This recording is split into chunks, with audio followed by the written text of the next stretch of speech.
आपण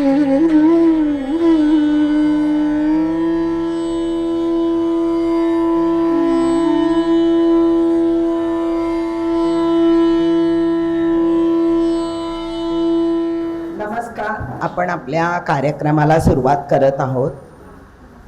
हृदयस्थ श्रीरामाला वंदन करून मी माधवी खोपेरकर आजचे व्याख्याते आणि आपण श्रोतृवृंद यांचे स्वागत करते. प्रथम आपण 11 वेळा श्रीराम नामाचा जप करूया. नाहीतर आधी शंख वाजवतील श्रीयुत खाडीलकर आणि त्याच्यानंतर आपण रामनामाचा जप करूया. मी प्रथम रमण चितळे यांना स्टेजवर येण्याची विनंती करते. तसेच विनायक वझे यांनी व्यासपीठावर यावे. भारत माता की जय. जय श्रीराम. जय श्रीराम.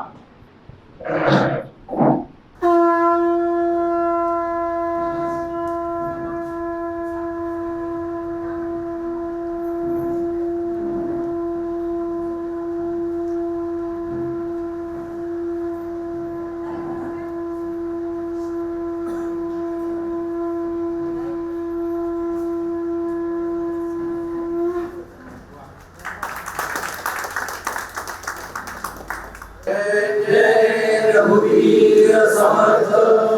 जय जय रघुवीर समर्थ. जय श्रीराम. जय श्रीराम. जय श्रीराम. जय जय श्रीराम. 11 वेळा आपण श्रीराम नामाचा जप करूया. श्रीराम जय राम जय जय राम. श्रीराम जय राम जय जय राम. श्रीराम जय राम जय जय राम. श्रीराम जय राम जय जय राम. श्रीराम जय राम जय जय राम. श्रीराम जय राम जय जय राम. श्रीराम जय राम जय जय राम. श्रीराम जय राम जय जय राम. श्रीराम जय राम जय जय राम. श्रीराम जय राम जय जय राम. श्रीराम जय राम जय जय राम. श्रीराम जय राम जय जय राम. श्रीराम जय राम जय जय राम. तसेच विनायक वझे श्री दिवाकर देशपांडे आलेले नाही आहेत.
धन्यवाद.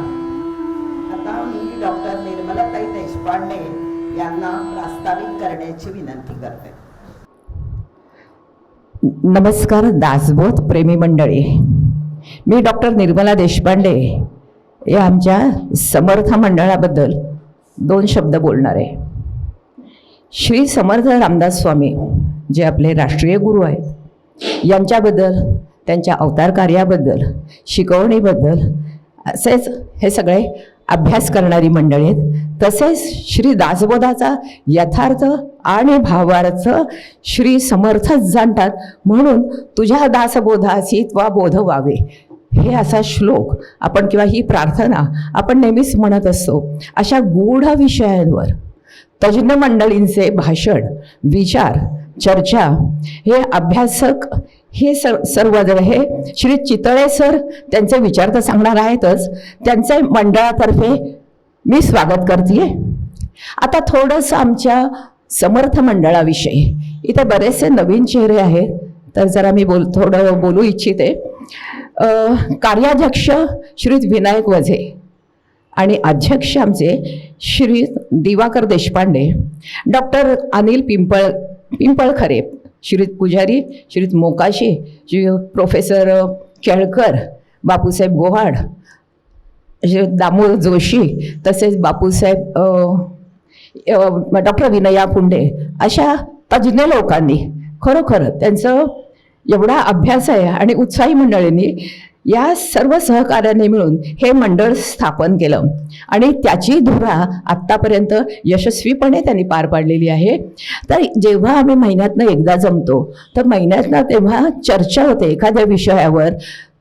ही मंडळी तर असतातच, पण आमच्यासारखी की आम्ही नवशिके काही चर्चा वगैरे करून तर त्यांचे डिफिकल्टीजसुद्धा ते सगळे सॉल्व करतात, त्याच्यावर चर्चा होते. म्हणजे समर्थ, त्याच्यानंतर हे मंडळ समर्थ स्थापित मठांना, मारुतीला तिथे व्हिजिट देतात. तिथे आम्ही ट्रिप्स नेतो.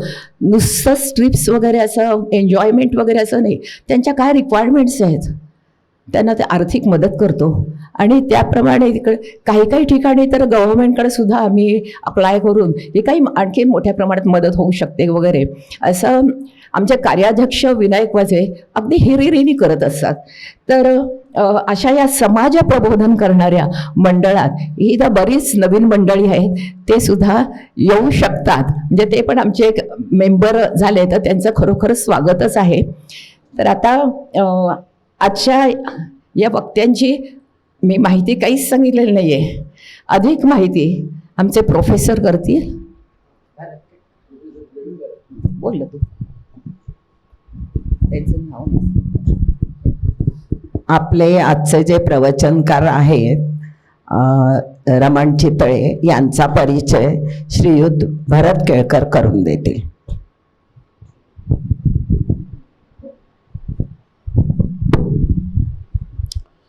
नमस्कार. आज मी थोडं जरा अंथरूण पाहून पाच प्रश्न म्हणतात तर मी थोडं अजून पलीकडे जाणार आहे. समर्थ भक्त अनंत रामचंद्र उपाख्य रमण चितळे यांचा मी परिचय करून देणार आहे. चितळेंची माझी भेट पहिल्या मीटिंगमध्ये झाली जेव्हा मी पहिल्यांदा सभासद म्हणून आलो. त्यावेळेला त्यांची जुजबी ओळख होती, मग हळूहळू परिचय वाढत गेला. त्यांचं शिक्षण पुण्यात झालं, पण खरा त्यांचा स्नेह धुळे शहराशी आहे आणि का तेही तुम्हाला सांगतो. श्री शंकरकृष्ण देव यांच्या लेखनाचा प्रभाव त्यांच्यावर बराच आहे आणि 1893 मी परत सांगतो 1893 साली एक स्थापन झाली होती एक सत्कार्योत्तेजक सभा आणि समर्थ वाग्देवता मंदिर या संस्थांशी त्यांचा संबंध आला. ह्या दोन्ही संस्था धुळेमध्ये आहेत. सध्या ते सभेचे सरचिटणीस आणि मंदिराचे अध्यक्ष अशा 2 जबाबदाऱ्या पार पाडतात. भारतात अनंत लिपी आहेत, त्यात मोडी एक अशी लिपी आहे की जी मराठीत वाचता येते. तर ज्या विविध लिप्या आहेत त्या भारतातल्याच नाही, पाश्चात्य सुद्धा, त्या संगणक वापरता येतील असे फॉन्ट्स बनवणे हा एक त्यांच्या कामाचा भाग आहे. श्रीलिपीची फॉन्ट लायब्ररी तयार करण्याचं त्यांचं मोठं योगदान आहे. आणि छंद म्हणून, केवळ छंद म्हणून नकाशा तयार करण्याचं काम त्यांनी बरेच वर्ष केलं. हे सोपं नाही आहे. समोच्चता रेखीय म्हणजे कंटूर्स, ज्या ज्या ठिकाणाच्या उंची समुद्रसपाटीपासून सारख्या आहेत अशा ठिकाणांना एक रेषेने जोडलेलं असतं, त्याला म्हणतात कंटूर. तर त्या रंगीत नकाशांचा वर्ल्ड ॲटलास भारताच्या परराष्ट्र धोरणानुसार तयार केलेला आहे. सध्या भारताच्या पंचखंडी एतीय भूमानचयनाचे काम चालू आहे. पण त्यांचा मुख्य ध्यास हा समर्थ रामदास स्वामी आणि त्यांचे शिष्य प्रशिष्य यांच्या वाङ्मयाचा अभ्यास आणि समाजात त्याचा प्रचार करणे हा आहे. समर्थ लिखित वाल्मिकी रामायणाच्या समीक्षा खंडाच्या कार्यात त्यांचा सहभागी आहे. धन्यवाद.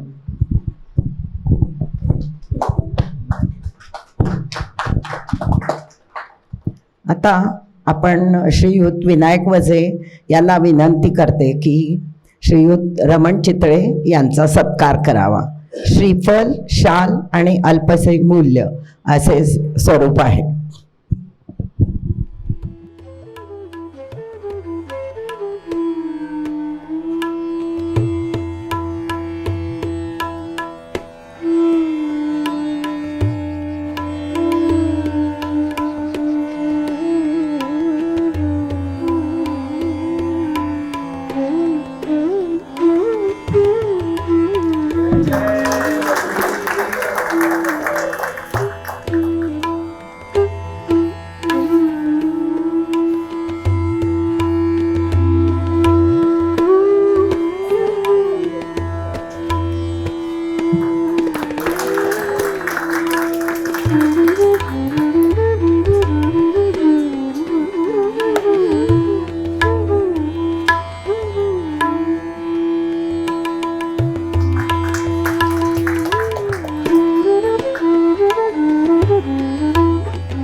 आता आजच्या विषयावर आपण श्री रमण चितळे यांचे अमूल्य मार्गदर्शन ऐकूया.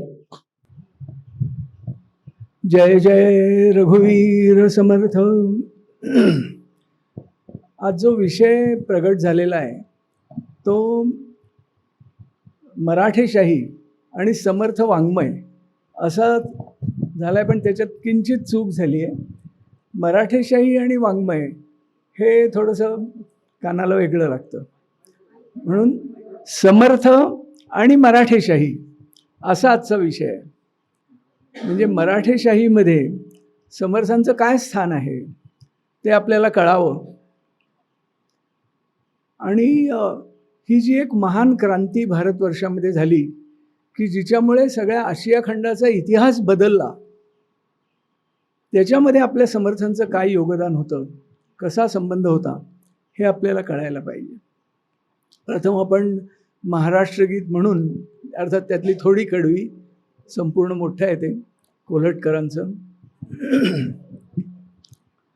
प्रिय आमुचा एक महाराष्ट्र देश हा, प्रिय आमुचा एक महाराष्ट्र देश हा, गगन भेदी गिरिविण अणुनच जिथे उणे, आकांक्षा पुढती जेथ गगन ठेंगणे, अटकेवरी जेथील त्या तुरगी जल पिणे, तेथ अडे काय जलाशयन दाविणे, पौरुषासी अटक गमे जेथ दुस्सहा, प्रिय आमुचा एक महाराष्ट्र देश हा, विक्रम वैराग्य एक जागी नांदती, जरी पटका भगवा झेंडा ही डोलती, धर्म राजकारण समवेत चालती, शक्तियुक्ती एकवटुनी कार्य साधिती, बसरे यत्कीर्ती अशी विस्मयावहा, प्रिय आमुचा एक महाराष्ट्र देश हा. गीत मराठ्यांचे हे श्रवणीमुखी असो, स्फूर्ती दीप्ती हृदय देत अंतरी ठसो, वचनी लेखनी ही मराठी गिरा दिसो, सतत महाराष्ट्र धर्म मर्म मनी वसो, देह पडो तत्कारणी ही असे स्पृहा, प्रिय आमुचा एक महाराष्ट्र देश हा, बहुवसोत सुंदर संपन्न की महा, प्रिय आमुचा एक महाराष्ट्र देश हा. जय महाराष्ट्र, जय भारत.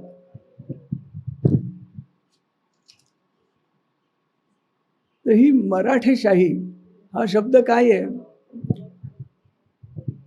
मराठा म्हणजे UN संघनी ज्यांना महारट्ट असं म्हटलं, मरेन पण हटणार नाही, असे जे मराठे होते त्यावेळेला अर्थात अगदी अलीकडे जो संकुचित अर्थ जातीवाचक झालेला आहे तो शतकानुशतकं तसा अर्थ नव्हता. समर्थांनी जे म्हटलेलं आहे की मराठा ती तुका मेळवावा, आपुला महाराष्ट्र धर्म वाढवावा, त्या अर्थाने किंवा रवींद्रनाथांनी जे म्हटलेलं आहे, बंकिमचंद्रांनी नाही जनगणमध्ये रवींद्रनाथांनी म्हटलं आहे की द्राविड उत्कल बंगा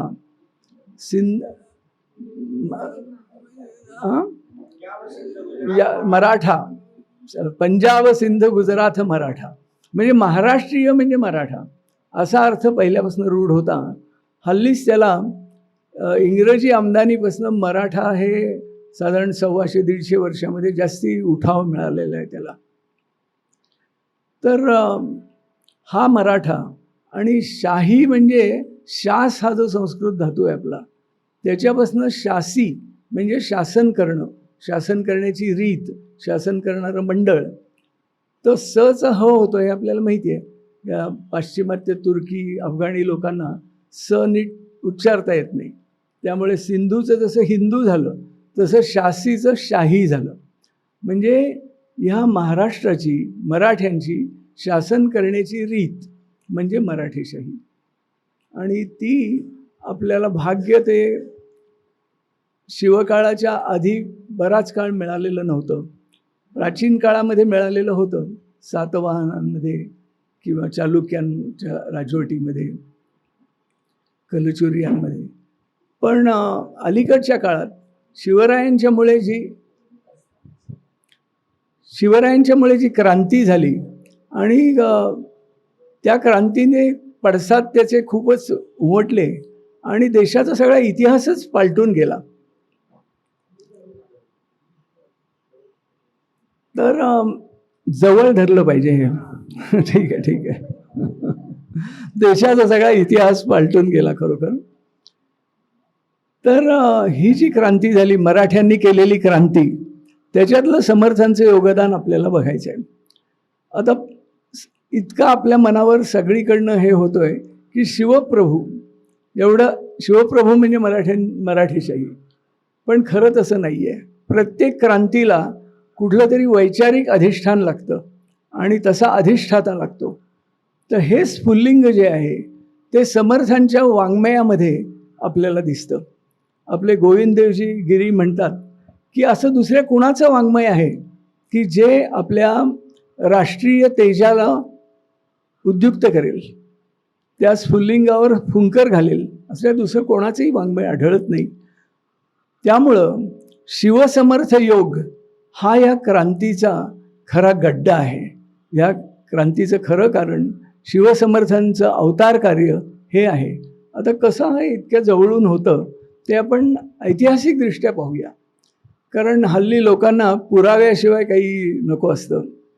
बखर ही समर्थांच्या नंतर जवळजवळ 150 वर्षांनी लिहिली गेलेली आहे आणि तिच्यामध्ये अनेक इतर प्रवाहही आहेत. तेव्हा आपण केवळ इतिहासाच्या पुराव्याच्या जोरावर बघूया.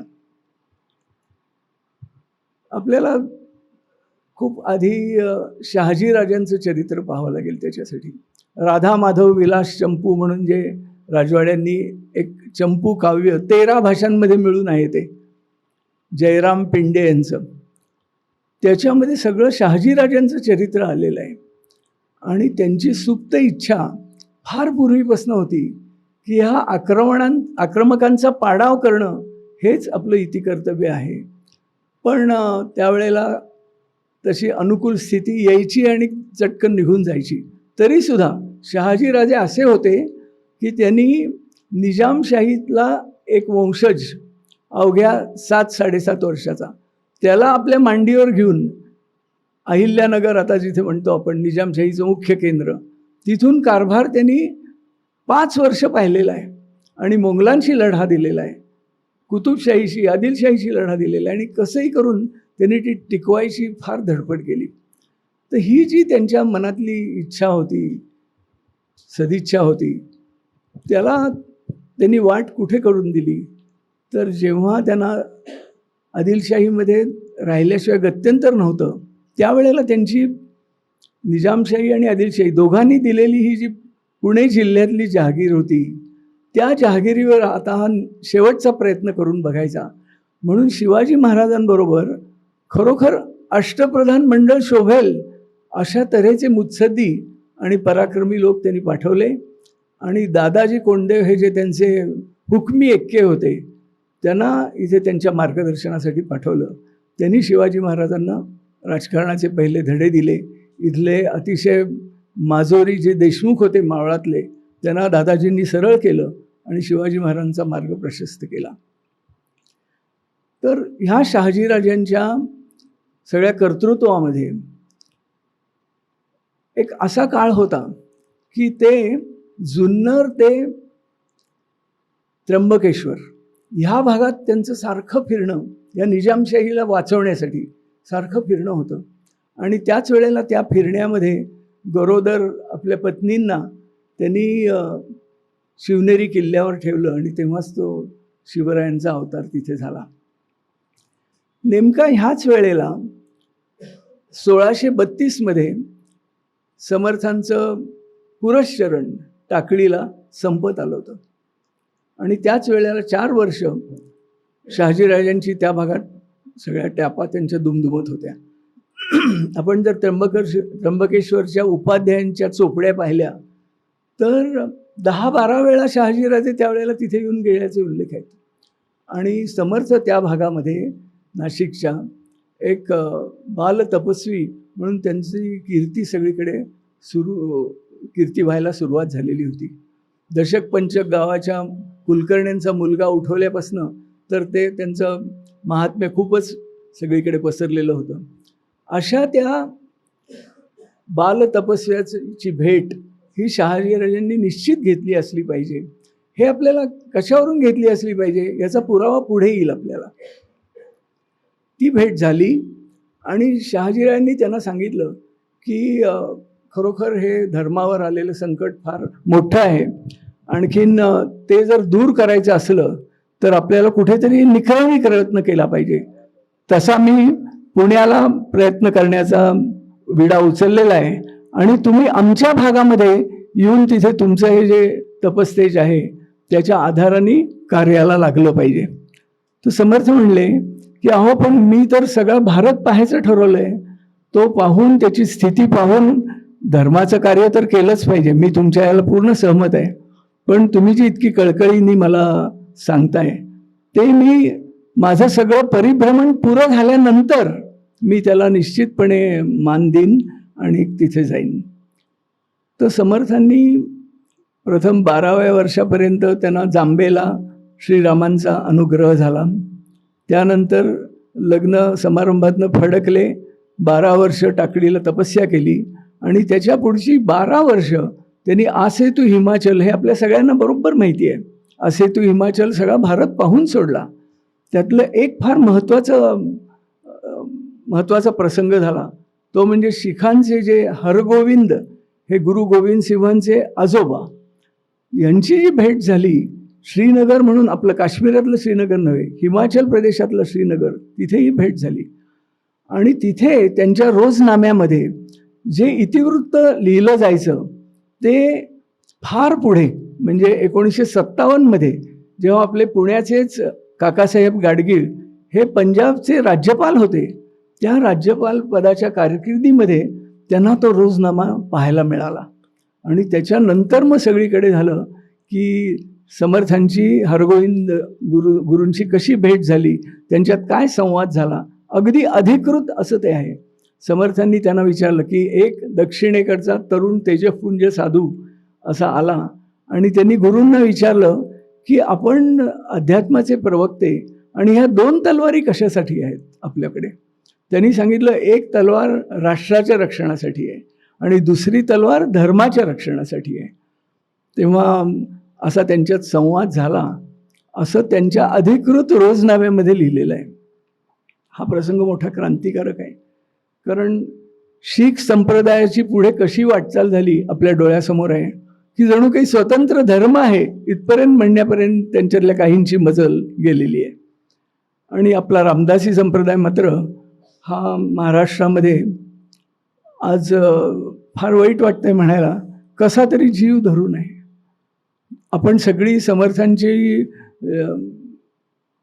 वाङ्मयावनी किंवा त्यांच्या कर्तृत्वाची पूजा करणारी मंडळी आहोत, तेव्हा आपण हे फार गांभीर्याने घेतलं पाहिजे की महाराष्ट्र जर खरा आपल्या तेजाने उभा राहायचा असला तर शिवसमर्थ योग हा नेहमी अभंग आणि सगळ्यांपर्यंत पोचला पाहिजे, तरुणांपर्यंत पोचला पाहिजे. आणि त्यासाठी आपण कार्याला लागलंच पाहिजे. काही करून आपल्या वैयक्तिक अडचणी दूर सारून आपण हा शिवसमर्थ योग तरुण पिढीपर्यंत नाही पोचवला तर महाराष्ट्र त्याच्या कर्तव्याला जागू शकणार नाही.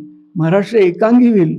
महाराष्ट्र हा देशामधला सगळ्यात कार्यक्षम आणि देशाचे पांग फेडायला सर्वांना उद्युक्त करणारा असा महत्त्वाचा प्रदेश आहे. आणि ते त्यांनी इतिहासात सिद्ध केलेलं आहे की परराष्ट्राचं जे आक्रमण अब्दालीच्या रूपाने इकडे मुसलमानांनी आमंत्रण देऊन घडवून आणलं होतं, त्याच्यासाठी एवढ्या 1,500 मैलावरनं 1,25,00,000 मराठा जाऊन तिथे लढलेला आहे.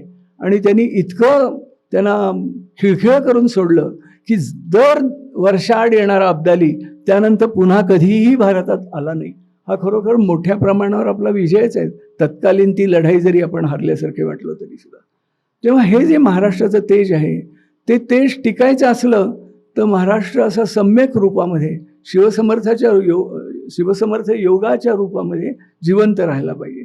म्हणून आपण सगळ्यांनी मनाशी निश्चय करूया की हा शिवसमर्थ योग आपल्या पुढच्या पिढीपर्यंत अगदी पुराव्यानिशी कसा जाईल हे आपल्या मनावर घ्यायचं आणि तरुणांपर्यंत समर्थांचा हा उपदेश पोचवायचा.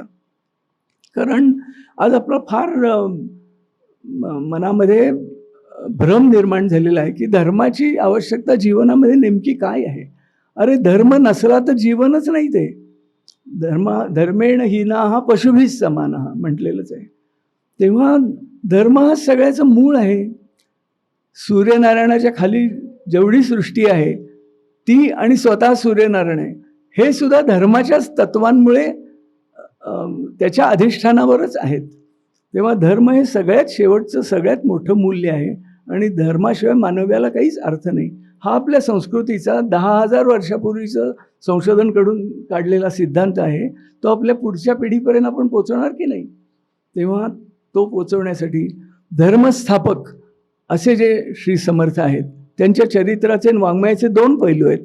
एक अध्यात्म साधना आणि धर्मस्थापना. धर्म याचा खरा अर्थ आपण जाणून घेतला पाहिजे. धर्म म्हणजे एखाद्या निखाऱ्यासारखा आहे, त्याच्यावर सारखी राख जमा होते आणि ती सारखी फुंकरावी लागते तर तो प्रज्वलित होतो. हे प्रज्वलित करणं म्हणजे धर्मस्थापना आहे आणि तेच भगवंतांनी गीतेमध्ये सांगितलेलं आहे.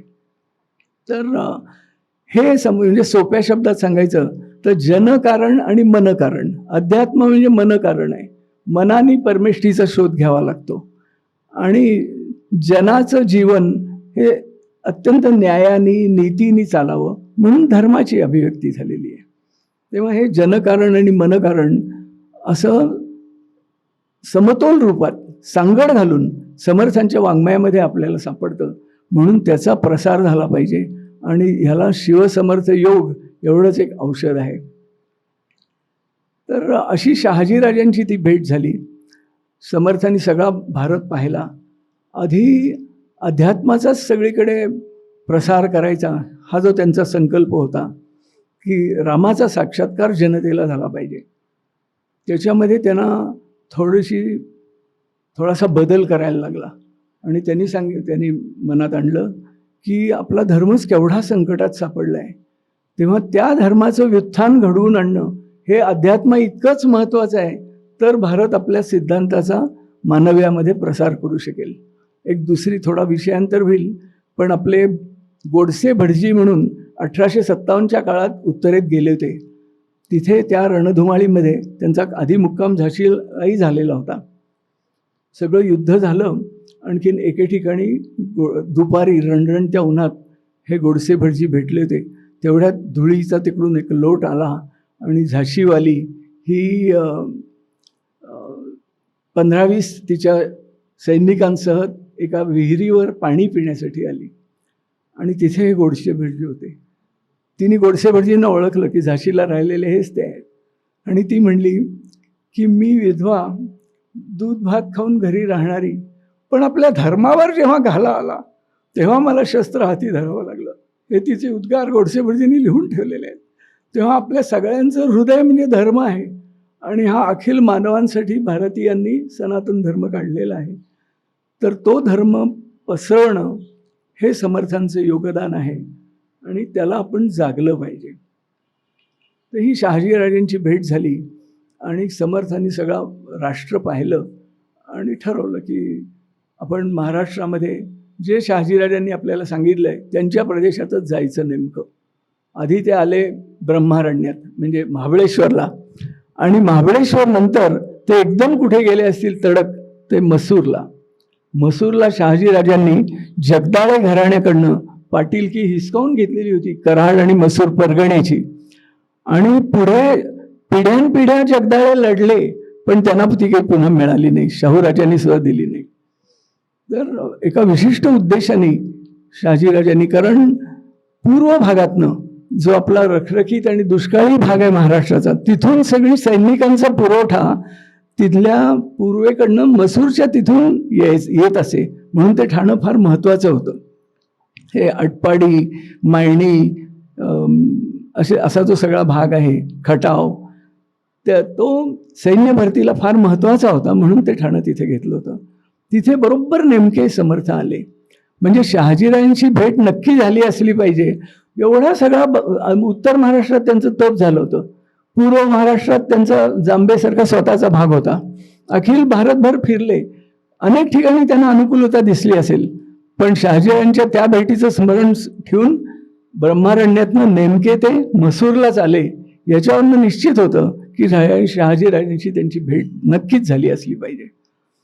आता मसूरला आल्यावर त्यांनी आपले जे मित्र होते, सहकारी होते पंचवटीचे, कारण 12 वर्ष तिथे रहिवास झाला होता, त्यांना एक पत्र लिहिलं.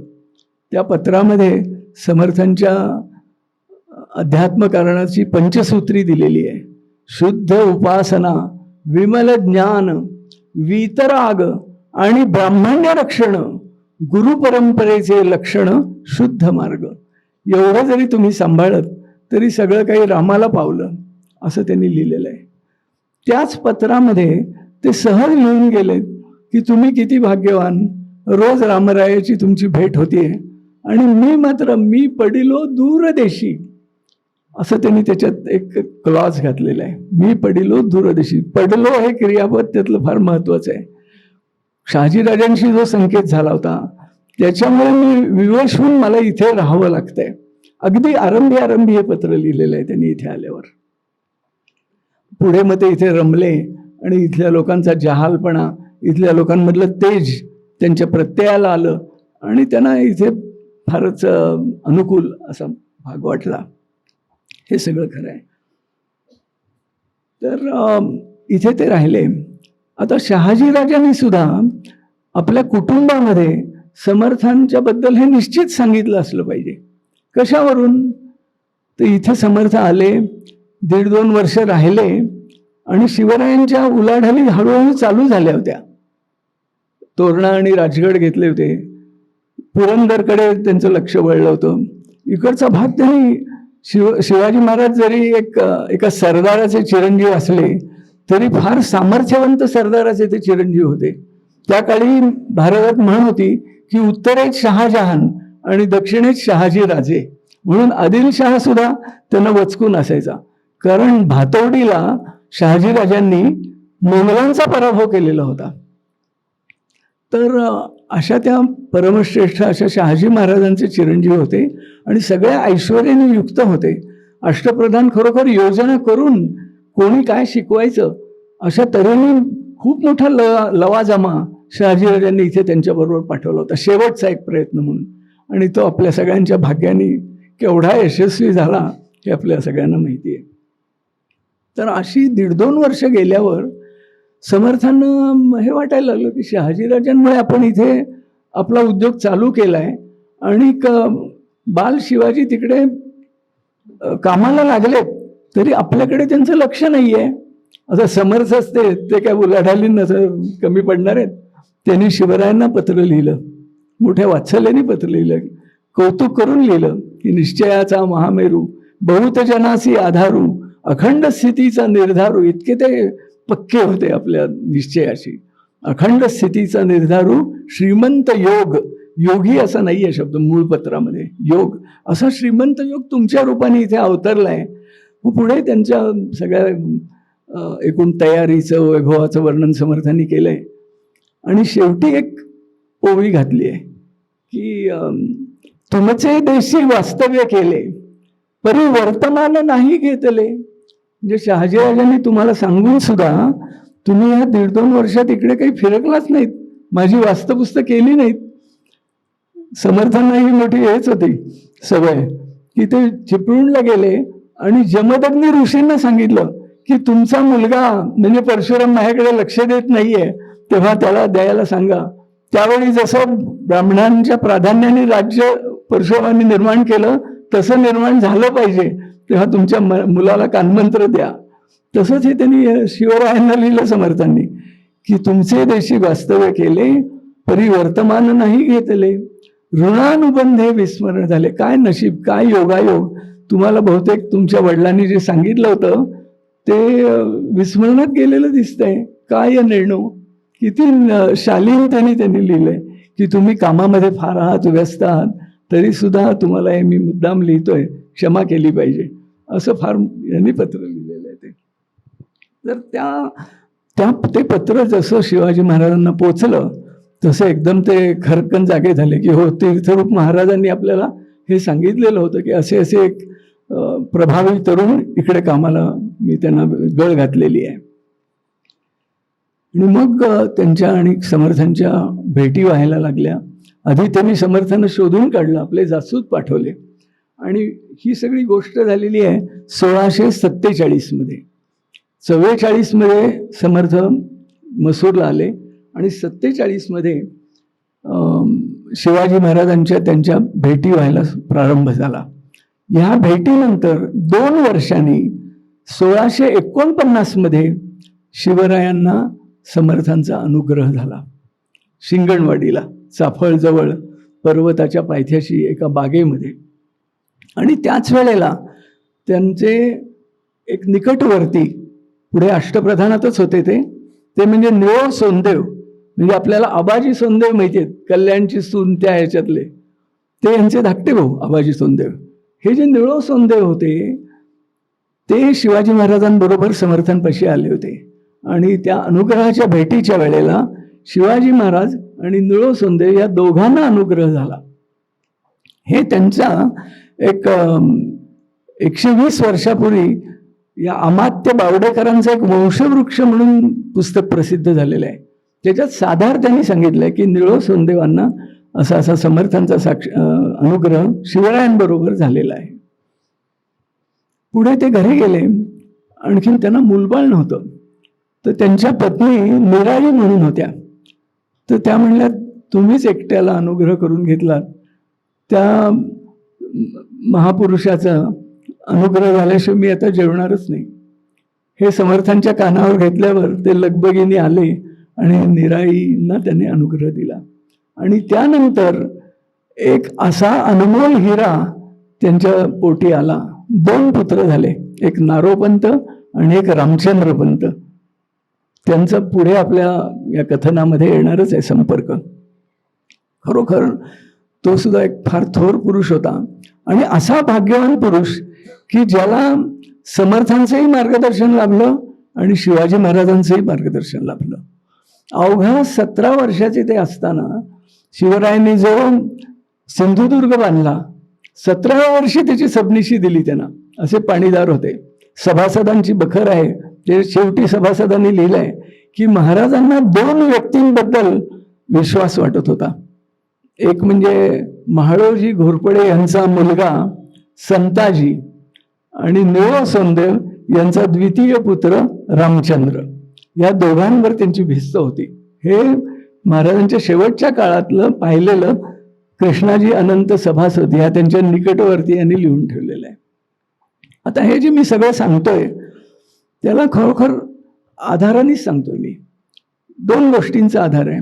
एक कागदपत्र जी सगळ्या इतिहासकारांना लागतात ती कागदपत्र, आणि दुसरं एक अतिशय अप्रतिम ग्रंथ समर्थांना पाहिलेल्या समर्थांच्या पंतू शिष्यांनी, समर्थांजवळ जो शिष्य राहिलेला होता असे गिरीधर यांनी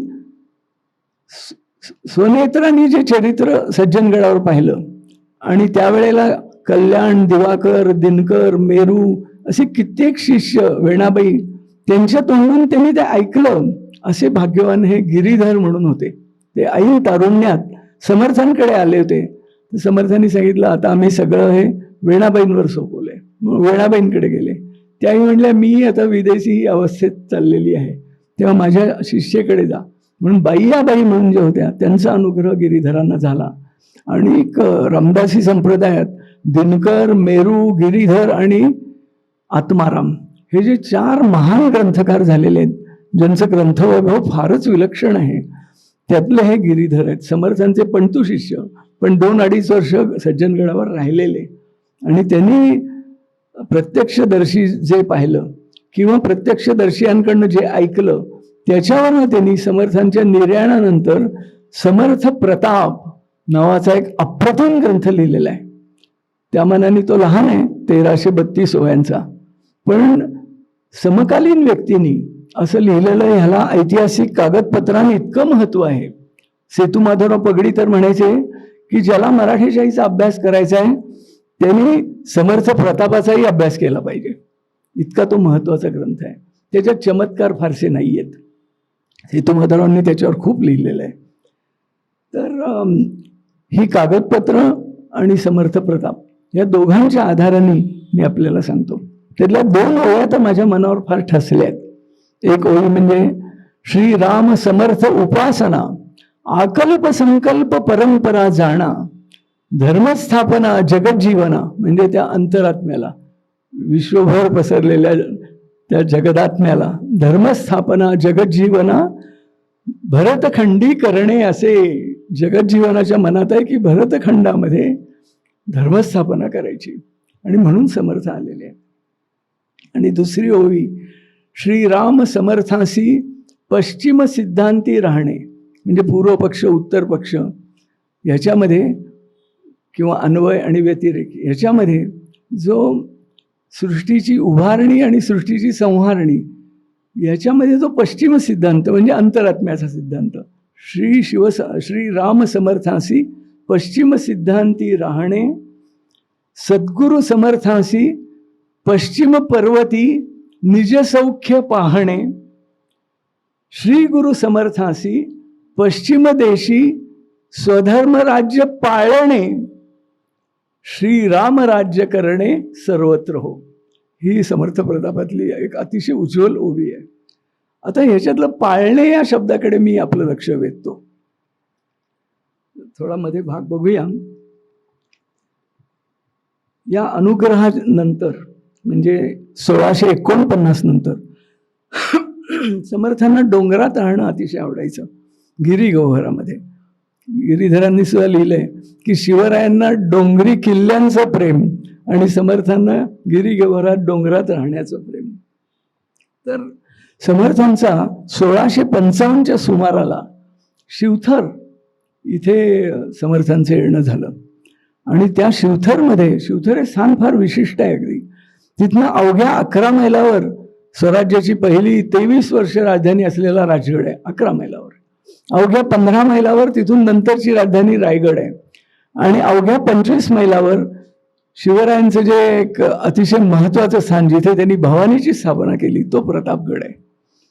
आणि दुसरी गंमत म्हणजे पहिलं महाराजांनी जी झुंज घेतली आणि ज्या चंद्रराव मोऱ्यांना स्वतः मदत करून त्यांच्या पदावर बसवलं तो चंद्रराव महाराजांना दाद देईना म्हणून त्याच्या विरुद्ध त्यांनी मोहीम उघडली.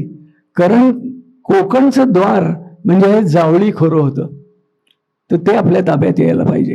आणि त्या चंद्ररावचे 4 ठिकाणी वाडे होते. त्यातला एक वाडा शिवथरच्या घळीपासनं अवघ्या 1.5 फर्लांगावर वर आहे. त्यामुळे समर्थ तिथे नेमके का होते, त्या मोहिमेच्याच वेळी कसे होते हे आपण जाणलं पाहिजे. समर्थांचे रहिवास पुढे तर एकांनी लिहिलेलं आहे की त्यावेळी महाराष्ट्रातली एकही अशी ऐतिहासिक जागा नव्हती किंवा बाजारपेठेची जागा नव्हती की जिथे समर्थांचा मठ नव्हता. आणि पुढे ते लोण भारतात सुद्धा गेलेलं होतं. ही जी 12 वर्ष समर्थांनी यात्रा केली होती त्यावेळेला सुद्धा तरुण हेरून त्यांनी महाराष्ट्राबाहेरही धर्मस्थापनेसाठी केंद्र निर्माण केली होती. त्याचा गिरीधरांनी 45 शिष्यांचा एक मठ आणि मठपती असा आढावा दिलेला आहे प्रत्यक्षदर्शी शिष्यांनी. आणि ते शिष्य दर 3 वर्ष समर्थांशी संबंध ठेवून होते. आम्ही त्याचा एक नकाशाच तयार केलेला आहे की सुदूरवर्ती महाराष्ट्राबाहेर कुठे कुठे समर्थांचे मठ होते. तर अशा त्या शिवथरला समर्थ स्थिरावले.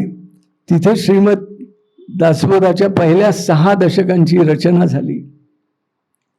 आणि नंतर एका सिंहस्थाला नाशिकला समर्थ गेले.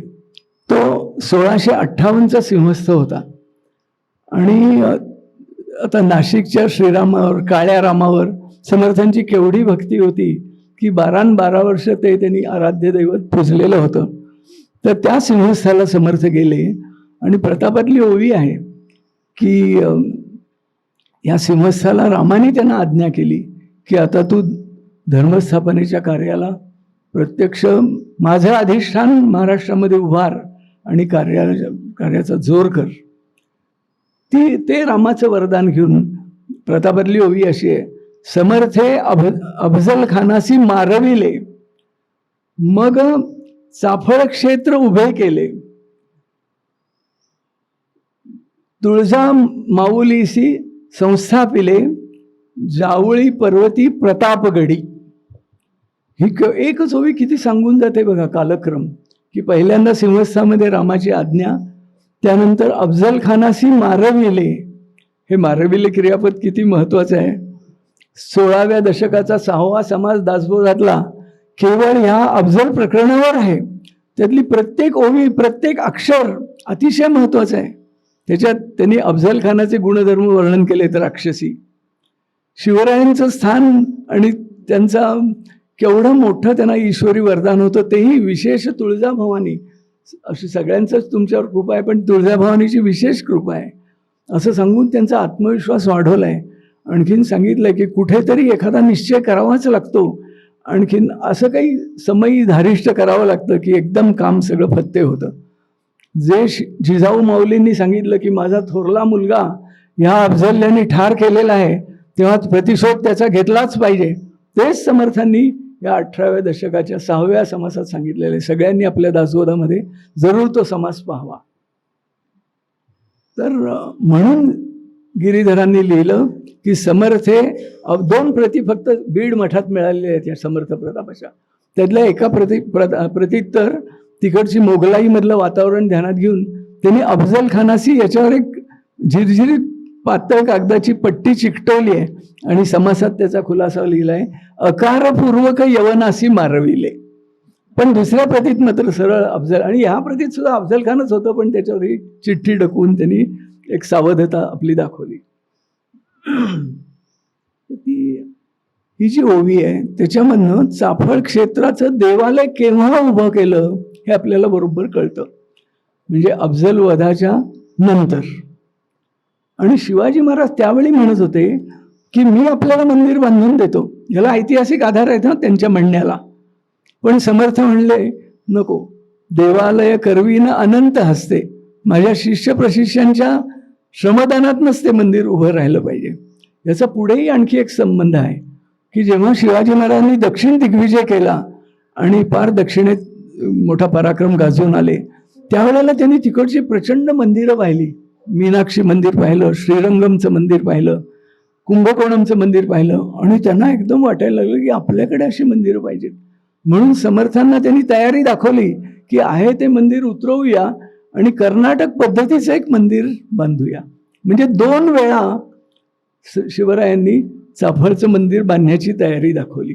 आता समर्थ त्यावेळेला म्हणाले की आत्ता तूर्त हा समय नाही, नंतर पाहू.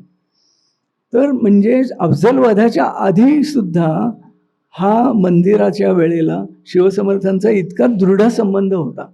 200 वर्षाचे होनाचं वर्षासन वगैरे त्याच्या आधी होतं. तर असं हे चाफळ क्षेत्र उभं राहिलं सगळ्यांच्या श्रमदानामधनं. आणखी मग शिवरायांच्या सगळ्या कारकिर्दीला फार वेग आला. म्हणजे पहिल्यांदा ते पन्हाळ्यावर अडकून पडले, त्यानंतर तिथून सुटले, बाजीप्रभूंच्या बलिदानानंतर विशाळगडावर गेले. इकडे 3 वर्ष पुण्यामध्ये आपल्या लाल महालात शाहिस्तेखान ठाण मांडून बसला होता, त्याचा समाचार घेतला. आणि नंतर औरंगजेबाने ती प्रचंड स्वारी जयसिंग आणि दिलेर खानाची 50,000 स्वारांची पाठवली. आणि ते मात्र शिवरायांना फार जड गेलं आणि त्यातनं मार्ग काढण्यासाठी जवळजवळ निम्म्यापेक्षा जास्ती स्वराज्य त्यांना त्याच्यावर पाणी सोडायला लागलं. 27 किल्ले, आणखीन लाखो होनांचा मुलूक, निम्म्यापेक्षा जास्ती, आणि आग्र्याला जायला लागलं. आता आग्र्याला काय झालं आपल्या सगळ्यांना माहितीच आहे. महाराजांच्या जीवावर बेतलं होतं, पण राष्ट्राचा योग फार बलवत्तर, त्यामुळे तिथून ते अक्कलहुशारीने सुटले. आणि एक औरंगजेबाची म्हणजे मोंगलांची ठाणी अतिशय मजबूत होती आणि सगळीकडे खूपच तयारी होती. म्हणून शिवराय पूर्वेकडच्या मार्गाने आलेले असावेत. आपण जर तो नकाशा पाहिला की समर्थांचे मठ महाराष्ट्राबाहेर कुठे कुठे होते, तर आपल्याला बरोबर कळेल की वाराणसीकडनं सरळ दक्षिणेतनं गोंडवनातनं अगदी निर्वेध अशा भागातनं 2 महिन्याच्या रपेटीनंतर शिवाजी महाराज इथे राजगडावर आले आणि मातोश्रीला भेटले. तो हृदयप्रसंग झाला. त्यानंतर महाराज इतके थकले की त्यांना विश्रांती घ्यावी लागली. आणखीन औरंगजेबाचाही एकूण माहोल शांत होण्यासाठी त्यांनी काही काळ अजिबात हालचाल केली नाही. हे सगळं होईपर्यंत जवळजवळ 10 वर्ष गेली. आणखीन मग शिवसमर्थांना पुन्हा उजळा मिळाला. अर्थात समर्थांचं कार्य सगळीकडे चालू होतंच, आणि त्या कार्याचा म्हणजे मारुतीच्या संस्थापना, तिथल्या तरुणांना कानमंत्र देणं, उद्युक्त करणं, शिवरायांना कडे पाठवणं, हे सगळं कार्य अविरतपणाने चालू होतं. त्यामुळेच मराठेशाहीला अतिशय मर्म समजलेले असे उत्कृष्ट सैनिक मिळाले आणि ते प्राणपणाने लढले. 1670 मध्ये राजारामांचा जन्म झाला आणि त्यांचं नाव महाराजांनी रामराजा, राम असं ठेवलं. आपण जर राजगडावर गेलात तर तिथल्या बाले किल्ल्याचं जे महाद्वार आहे, त्या महाद्वारावर सुद्धा श्रीराम असं लिहिलेलं आहे, कोरलेलं आहे. आणि हे राजारामांचं नाव राम. सगळ्या भोसले कुळ पाहिलं तर शिवशंकरावरनं सगळी नावं ठेवलेली आहेत, पण हा समर्थांचा प्रभाव होता म्हणून त्यांनी रामराजा हे नाव ठेवलं. आणि तो पायाळू जन्माला आला म्हणून हा मुघलशाही पालथी घालेल असं त्यांनी वर्तवलं भविष्य. दुसरं सुद्धा किती सूक्ष्म परिणाम असतात बघा. अफजल खानाचा वध झाल्यावर अगिनदास शाहीर म्हणून होता, त्यांनी त्या वधावर पोवाडा केला आणि शिवरायांना तो म्हणून दाखवला. त्याच्यात त्यांनी असं लिहिलं की महाराज प्रथम अफजल खानाला म्हणाले की अरे रघुनाथाची काहीतरी लाज धर. तिथे रघुनाथ हा शब्द नेमका कसा त्या शाहिराला सुचला?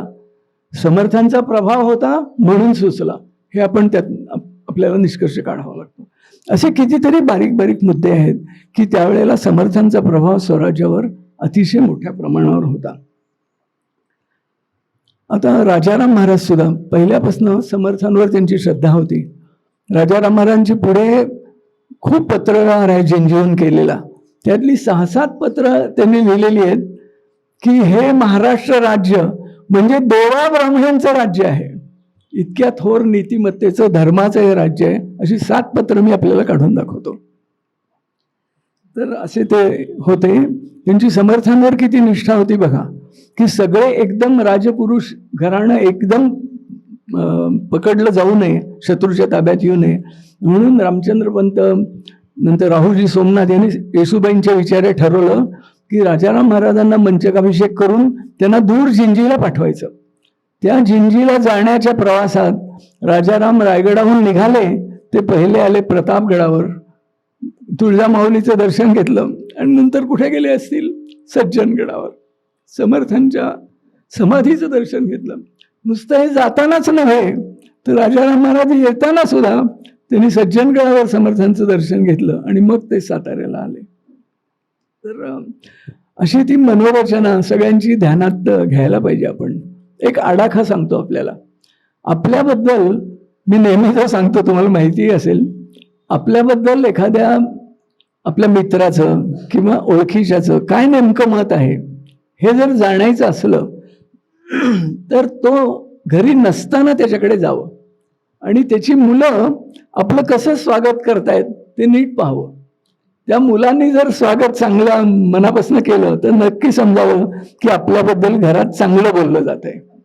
आणि जर मुलांनी दुर्लक्ष केलं किंवा काही विशेष प्रतिसाद नाही दिला तर खात्रीने समजावं की आपल्याबद्दल काही चांगलं बोललं जात नाहीये.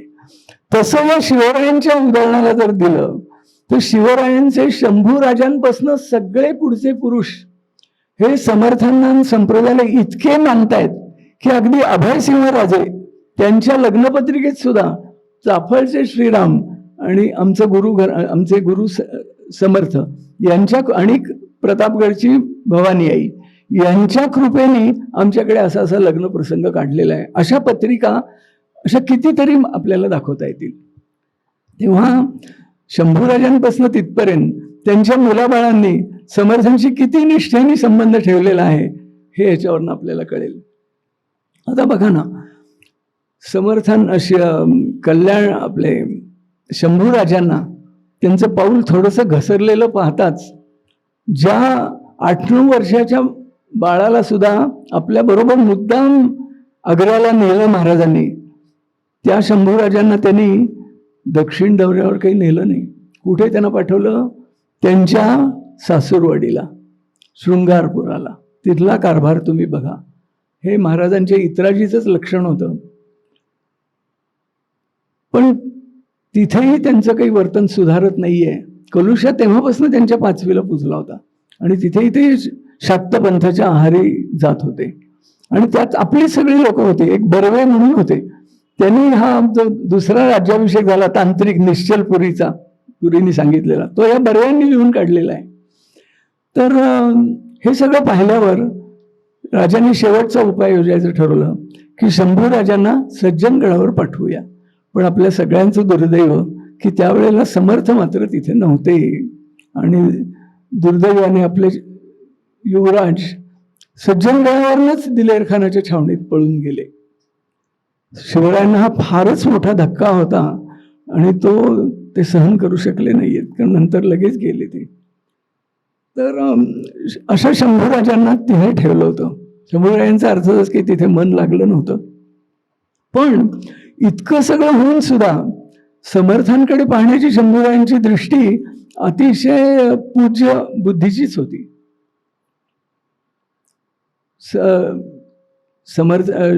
शिवरायांच्या नंतर समर्थांनी जे शंभूराजांचं वर्तन पाहिलं, तो भडकपणा पाहिला. आणखीन हत्तीच्या पायी कारभाऱ्यांना द्यायला निघाले. समर्थांचं मन सुद्धा एकदम ढवळलं आणि त्यांना सरळ पत्र लिहिलं की अखंड सावधान असावे. त्या 18व्या दशकाच्या 6व्या समासात शिवरायांबद्दल ते म्हणतायत की तुम्ही सावधान आहातच, त्यामुळे तुम्हाला मुद्दाम सावधतेची सूचना द्यायची काही गरज नाही. पण ह्या शंभूराजांच्या पत्रात पहिलीच सुरुवात त्यांनी केली, अखंड सावधान असावे, दुश्चित्त कदापि नसावे, तजवी जा करीत बैसावे एकांत स्थळी. इतकं वात्सल्याने आणि इतकं जवळीकीने ते पत्र लिहिलंय की तुम्हाला राग आला तरी तो गिळा, दुसऱ्यांना दाखवू नका, करायचं ते करा, पण राग आपल्याला आलेला दिसून देऊ नका. एखादी आई जसं आपल्या मुलाला सांगते ना, त्या वात्सल्याने सांगितलं शंभूराजांना हे.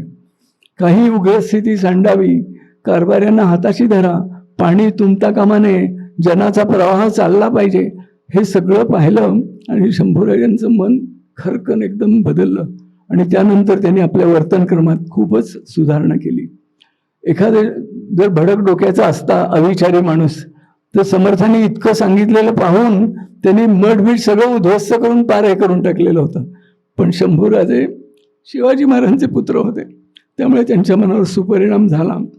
आणि शिवरायांचं निधन झाल्यावर समर्थही फार उद्विग्न झाले की आपलं अवतार कार्य, त्यातला मुख्य जो बेडू तो गेला, त्यांनाही आता काही कशात रस वाटेना.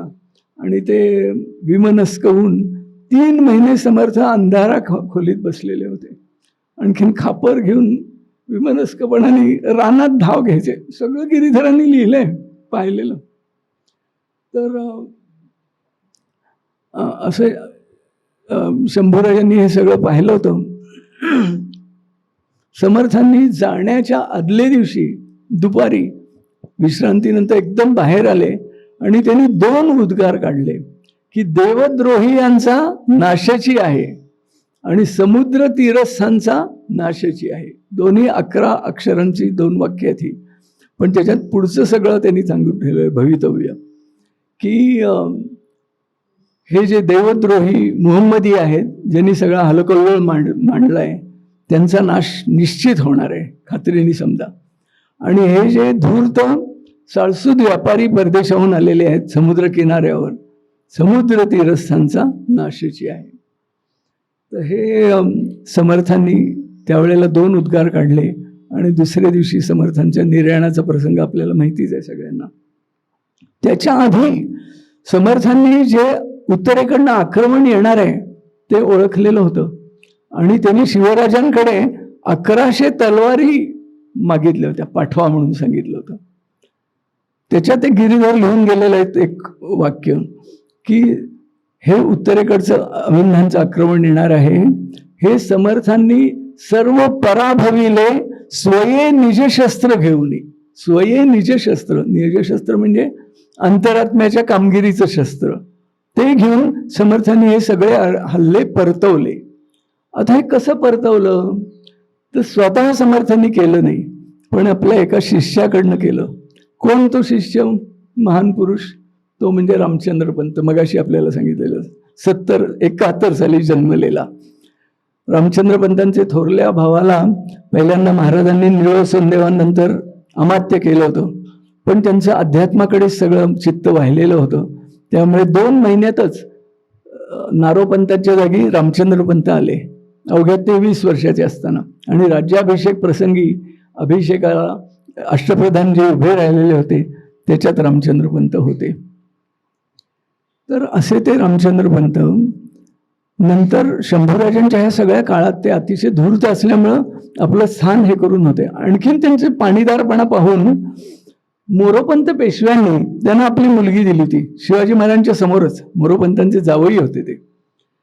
तर असे हे रामचंद्र पंत, त्यांचं तेज पुढे दिसायचं होतं शंभूराजांच्या नंतर, कारण शंभूराजांच्या स्वभावामुळे त्याच्या पुढे जाणं काही त्यांना शक्य नव्हतं.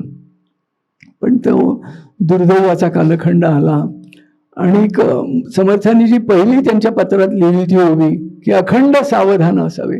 बघा आपण की औरंगजेबाच्या दाढेतनं शिवाजी महाराज अतिशय सावध असल्यामुळे पुन्हा महाराष्ट्राला लाभू शकले.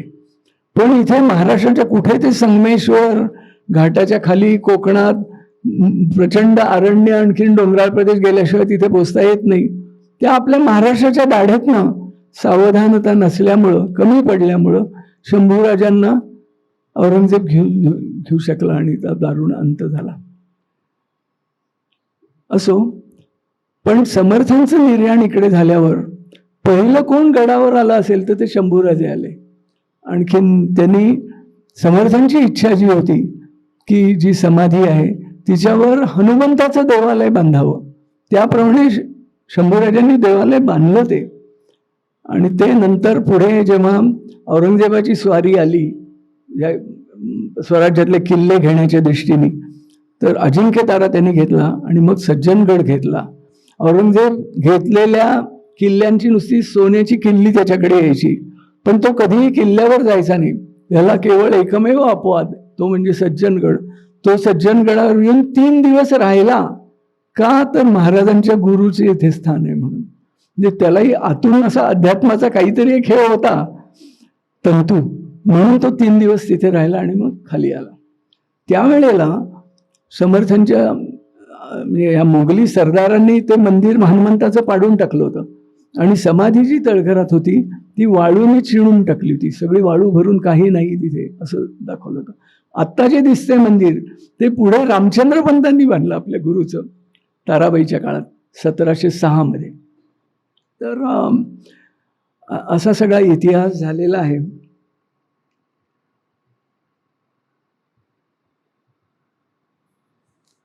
आता शिवाजी काही जण लोक विचारतात, मी जरा थोडं कालानुक्रमात थोडा हे करतोय कारण हे मुद्दे मला सांगितल्याशिवाय स्वस्थ बसवत नाहीये. नेहमी विचारतात लोक की एवढं समर्थांचं हे होतं तर राज्याभिषेकाच्या वेळी कुठे होतं त्यांचा पत्ता.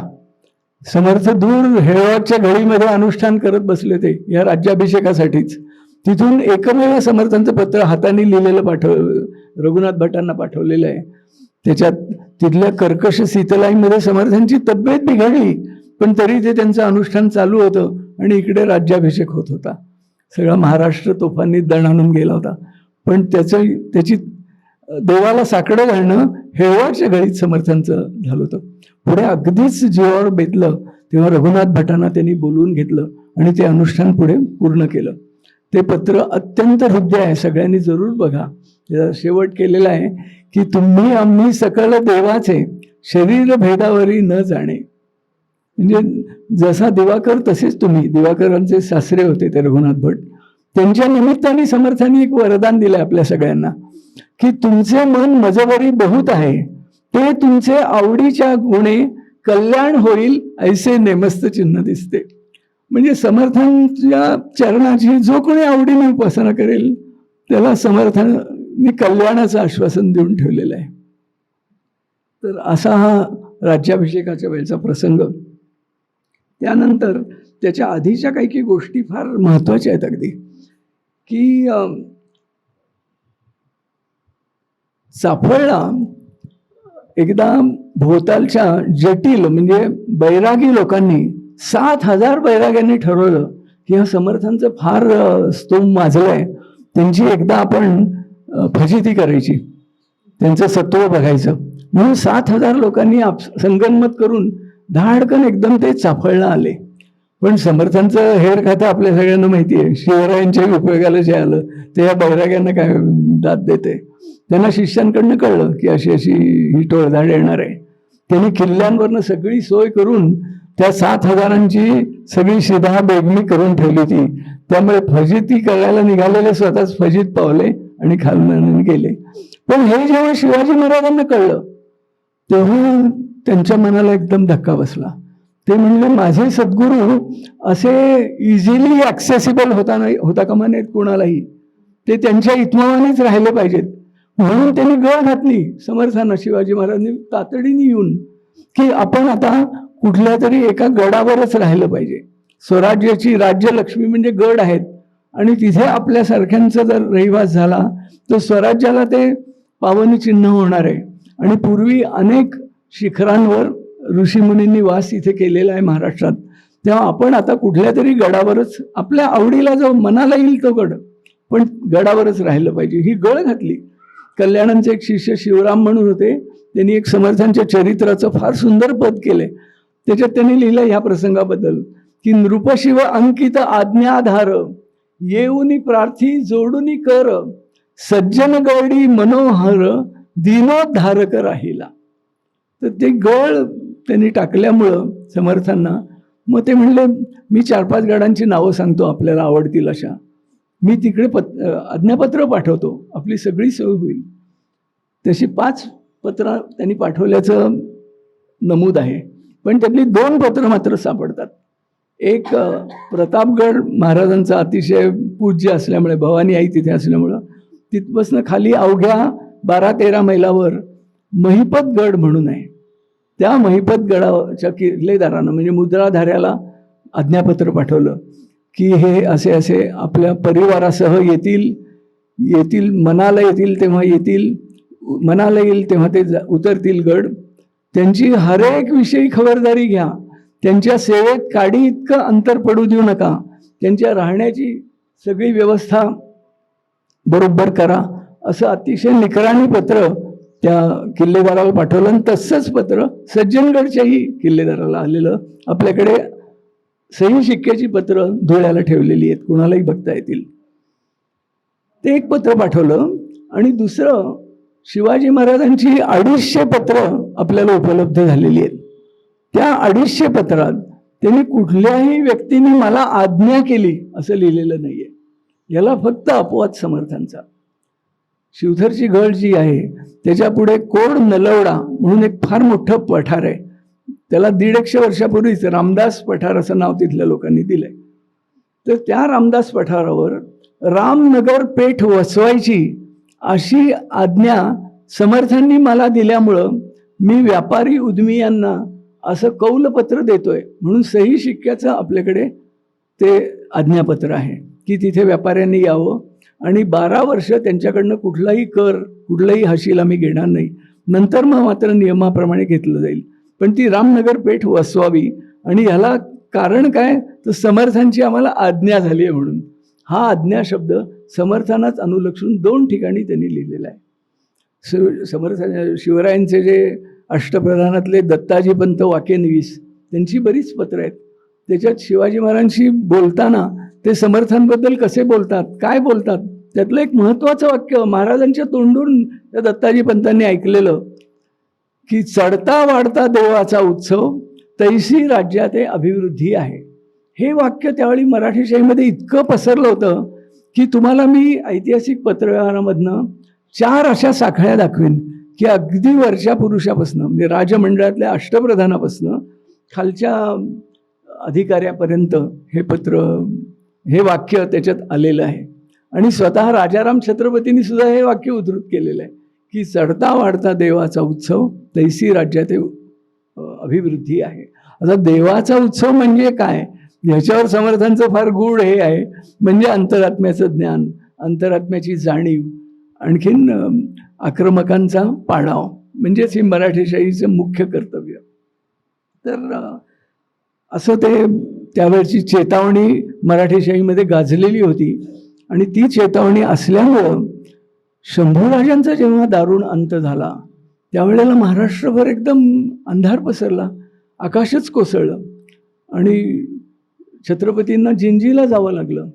त्यावेळेला राजाराम महाराजांनी एका फार मोठ्या व्यक्तीच्या हातात सगळा महाराष्ट्र सोपवला आणि त्यांना ते कुल्लाह म्हणजे शब्दशः सर्वे सर्वा असं म्हणत असत.